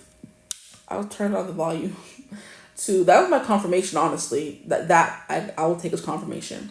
How Aphrodite's all about love and men and attracting men to her and liking the attention of men. Hecate, Kali Ma, and Lilith, like, F out of here. Man, we don't want you. We're powerful on our own. We're good on our own. You know what I mean? And that's the kind of energy you come off this man. Like, I don't need you. I don't want you. Get away from me. Oh, that's funny. Yeah, you're giving, because cycles and moon is definitely giving like Hecate vibes. And she is the goddess of witchcraft and darkness and the dark and stuff like that, and going through very intense transformations. Her and Kali Ma and Hecate kind of like give the same vibe, and so does Lilith, right? She was the first woman who defied God and said, nah, I'm good, love, and joy. I don't want to be just a wife. Yeah, exactly. I don't want to be just a wife to Adam. I want to be my own person. I want to have my own say. Very combative. You don't listen. Very headstrong is how men view you. This is beautiful. I love how it's coming together. I'm like, what is trying to be said here? That's the vibe coming through. I don't need you. I have my own life. I live a very full life. I travel whenever I want. I don't got to talk to, bow down to, compromise with no man. It's giving, I do whatever I do. I does what I do. kind of energy. That's how men view you. Very funny. But then we have change and purity. So you're not doing it in a way where you're being a man hater. You're just doing it in a way where I would rather stay by myself. Okay? Yeah, that's the kind of energy you're giving. I don't want no man. I don't need no man. Leave me alone vibes, right? But you're also coming through with someone where you do like maybe talk to them or open yourself up to them. You're giving someone who's very highly spiritual. You have like a lot of notions, right? And then also the same exact moon that's like coming through in this card here is coming through at the top of the queen's, of the high priestess's head. So repeating access to higher realms, right? You give like a very, how can I describe it? Intense air where you like, you could tell somebody has power. You could tell somebody has magic. You could tell somebody like is giving hoodoo, voodoo, like, you know what I mean? You could tell somebody could turn you into a frog if they wanted. It's giving like, what's her name? Mama Tried in Princess and the Frog, right? It's giving her, she's very carefree, living by herself in her little, you know, swamp. It's giving Nolans. It's giving, yeah, High Priestess is definitely giving, there's something else that came through and left. Wow. It's giving, dang near you a goddess yourself and you don't need no man. Like that's, okay, so I went back and looked. Yeah, the phone cut off, okay, and I had to delete some videos and stuff to get some storage for the rest of this reading. But yeah, like I was saying, there's something here about you giving like Mama Tried in the Bayou, like those women who like own the shops over there. Maybe they're called priestesses. I know there's like another name for them, but it's not really coming through. But that kind of person who has dedicated their whole life to serving this goddess and, you know, uplifting other women and, you know, being this super, like I said, alpha female in a world full of alpha males and stuff like that. You know what I mean? And that's the kind of person you're giving these men. Like, I'm not looking for a partner. I don't want to have kids, you know, literally. So that's what's coming through, but you also give back and you're very giving. But there's like something here about you being a little hard to get close to. Okay. Queen of Pentacles is Taurus, Virgo, Capricorn energy. They're all about helping. They're all about building. They're all about growing. And that's kind of what you're about as well. We have alien encounter. They're like, yeah, I've never really met a woman like you who doesn't fall for my charms, who doesn't want to be with a man, you know what I mean? Or who's not looking for a man to be pleased by a man, who's not craving a man, who doesn't want to be validated by one. You keep up a very strong barrier here at the Seven of Wands coming through. And it's like, maybe the deities that you work with keep a barrier or protect you from men. But like I said in the beginning of the reading, with the Devil card and the High Priestess coming out, you're giving somebody who is like an awakening from men. You know what I mean? A rude awakening. We have Jackpot coming through here. So they see you with someone who's like yeah, if they were to win you, it would be like a jackpot. But there's something here about you being like very, but the Queen of Pentacles, yeah, you have like a lot of money or something like that. You know, very successful, very accomplished. Here we have messenger, good news. Maybe you are just meant to be a messenger to come give them a brief little message and leave, you know? It's kind of like now you see them, now you don't. And I wanted to say that earlier, but I didn't say it. So now I'm saying it, right? A very much now you see them, now you don't energy. And then we have 50-50. Interesting. What could this even mean? I feel called to look at all of these. So we have Please Stand By. We have 𝐓𝐶, whatever will be. Yeah, you're right in flow with the universe. You don't really let much bother you or stress you out. They're kind of like, how could you be so calm, cool, and collected? Because my people got me. My ancestors, my gods, my goddesses, they got me. You know what I mean? We have facts of life. You definitely be speaking facts to these men out here. You know what I mean? You definitely do. But the Please Stand By, the Jack, you know what I mean? Hold on. You definitely be speaking facts, and then you tell them what they need to hear, not what they want to hear. You don't, boost their ego. You don't inflate their ego. You don't do all that kind of stuff. They're kind of like, wait, when have I ever met a girl who's not looking for love or looking for marriage or wanting a man? It's like, now you see it, now you don't, right?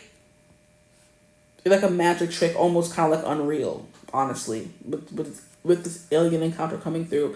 Now we have Bullseye. Yeah, like I said, you always know just what they're thinking, just what to say, just how to read them. They're kind of like, it's like scary. And it's funny how I was calling you guys like scary spies, like you're scary, like how you're scarily accurate, honestly. You're unexpected, you're combative, you don't agree very easily, you know what I mean? You hold your ground. You don't give in. You don't back down. Okay, you're a boss, babe. You're here building your empire. You're not worried about them. You're here to help the collective. You know, if you find you a nice man along the way, that's cool and everything, but that's not something you're craving, you know, or feeding for. You're here to grow, build, and prosper with the Ace of Pentacles and the Queen of Pentacles here. You're more worried about your peace. If a man ain't bringing you peace, you're leaving. You know, most women will be like, oh, like, I mean, I like him. Maybe I should stay with him. No, if they're not bringing you peace and joy, why are you with them? It's as simple as that for you guys. You know, no questions asked. I'm 9 of Cups. I'm good on my own. Why do I need somebody else? I'm living my dream, doing what I want. Right? Here we have Hilarion, Divine Healing, honor your sensitivity, restart, retreat to recharge and heal. Your light can support others. This is what you're worried about doing, keeping your energy pure. And if a man comes up and he's not really adding to that or anything, you're just like, you know, or just scratch the whole wanting anything romantic or not looking for anything romantic. You're definitely someone who cleanses your energy often. You protect your energy often. You do not just let anybody in your inner sanctum or your space. There's probably people who have never been to your house because you don't allow people to be in your house, whether they're friends, family, or whatever. You have a sanctuary you don't let people see, you know? But it's why it's kind of like giving, oh, this person's toxic, and da-da-da-da. With the Devil card coming out, that's how men may call you. They may call you toxic, but you're really not, right? You just know how to hold your boundaries right firm, and they, like, find fault in that. But yeah, honor your sensitivity, retreat to recharge and heal. That's something you definitely do. And your light can support others, which is something you also definitely do. They're not saying there's anything wrong with you or bad talking to you, but it's just like, oh, you're not, you don't center men in your life. That's weird. That's different. Here we have Archangel Michael. Look at you. This is one of your spirit guides coming through. One of your angels coming through to say, hey, be with you. You work with Archangel Michael for you guys. The fierce, fiery, hot, I don't need a man, leave me alone, feminine is what you guys are coming through as. Trusting heaven. You are safe. Angels stand close. That is that barrier with the 7 of Cups coming through. That is that High Priestess. That is that Queen of Pentacles. You're unbothered because no matter what anybody says or does, you know you're protected, right? Surrender your concerns and allow a miracle to occur. That's what you're doing. You surrender to the divine at all times. And these men are like, how do you do that? Teach me your ways. Show me your way. We have El Moria, awakening presence. You have an awakening presence. For sure, they stand up and stand at attention whenever you walk into the room. Because that air, this guy always scares me. Anyway, hold up. The way he's looking at me. Okay, let's put him over there. I'm scared right now. Hold on. Because I'm here alone and it's getting dark outside. And I'm like, your eyes, you scare them. Oh my gosh. Scary spice, exactly. Ugh. Anyway, the universe is with you. Wear a cloak of protection and love. So yeah, you are love. You do show that love. But as soon as there's something that's like negative, you cut it off. You key. You know what I mean? But as soon as somebody try to try you, it's over. Right? So you are love, but you're also protecting yourself from negativity and all this devil energy that may try to come near you. And just because you do that, it means the devil wants to take you out even more. The enemy, we call him, right? We don't want to give any power to his name. The enemy, because he does not want us to thrive and prosper. He is sending anybody your way to bring you down. These men are a part of that, right? Sickening, if you ask me. Now we have Krishna, the guy that's scaring me. Him upside down is, look at those eyes. The cold lined eyes. Okay, Krishna, heard you. Krishna is devotion. Trust your spiritual guidance. Your commitment has been recognized. You are loved unconditionally. You are loved unconditionally. You have powerful beings and spirits on your side. Men feel that, which is why they're kind of scared to even mess with you or talk to you because they know you're out of their league. But this guy always comes through recently, and I wasn't scared before, but now I'm scared. You know what I mean? So something here about that, the stare you give people. Maybe your eyes are like really dark and that's kind of scary. Maybe you have a dark stare. Maybe you have a dark aura, right? Or maybe it's just the beings coming through you, their energy speaking through you, right? Or seeping through you and have these people scared, right? Whew. There's something about you like wearing things to cover your hair. Some of you have curly, wavy hair, silky hair. No matter the texture, it's silky. We have Hilarion, very masculine, very strong, a strong jaw. It's coming through. Adam's apple for my men watching. Beards are coming through as well. There's eyes. Let me stop. Yeah, of course there's eyes. Everyone has eyes. And then we have Lord Shiva. And he is the god, a Hindu god, I'm pretty sure, of destruction. You know? 'Cause I don't think he's creation. There's another god that's like for creation, but the Lord of, him, he's the god of like destruction and stuff like that. But transcendence is what they call him here, right? Is there a Kali-Ma on this deck? I feel like she should be in this deck. I don't think so though, or else I feel like she would have came out. Anyway, we have rise up, honor your inner force. Steps are being given, dance with the universe. So you're just very much spiritual. That's what you are giving. You're giving, I am dedicated to my craft and I'm not worried about these dusty, crusty men. I'm dedicated to my job, dedicated to making money. I work a lot, workaholic vibe, the Queen of Pentacles coming through. That's your drive and focus in life, okay? And we keep having this crescent moon coming through. So it's giving triple moon goddess for me, which is the maiden, the mother, and the crone. You give both. What am I saying? Both. You give all three. What the heck? Sometimes you're the maiden, which is that three of, not three. What am I saying? Relax. Take your time. Which is that Page of Cups, that very youthful energy of like having a big imagination, having like accesses to maybe universes and things that people can't even imagine in their mind, but you can imagine it and cook it up, okay? So like a big imagination or a lot of creativity as well. Maybe you have like a creative job where you come up with ideas that people are like, how? Right? How sway is what I just heard. Then we have the mother, which is the Queen of Pentacles. Then we have the crone, which is the High Priestess. So you're giving, all three are represented here, okay? But we have the third eye chakra coming through here. We have a feather coming through here. Feathers always gives me angels. So you can talk to angels, interact with angels. That's coming through as well. Your eyes are very like direct. Okay, they're very pretty as well. Very prominent though. Okay.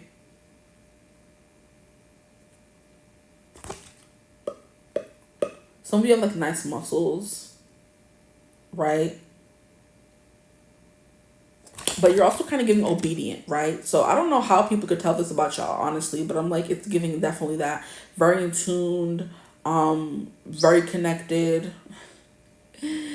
very little spooky and scary.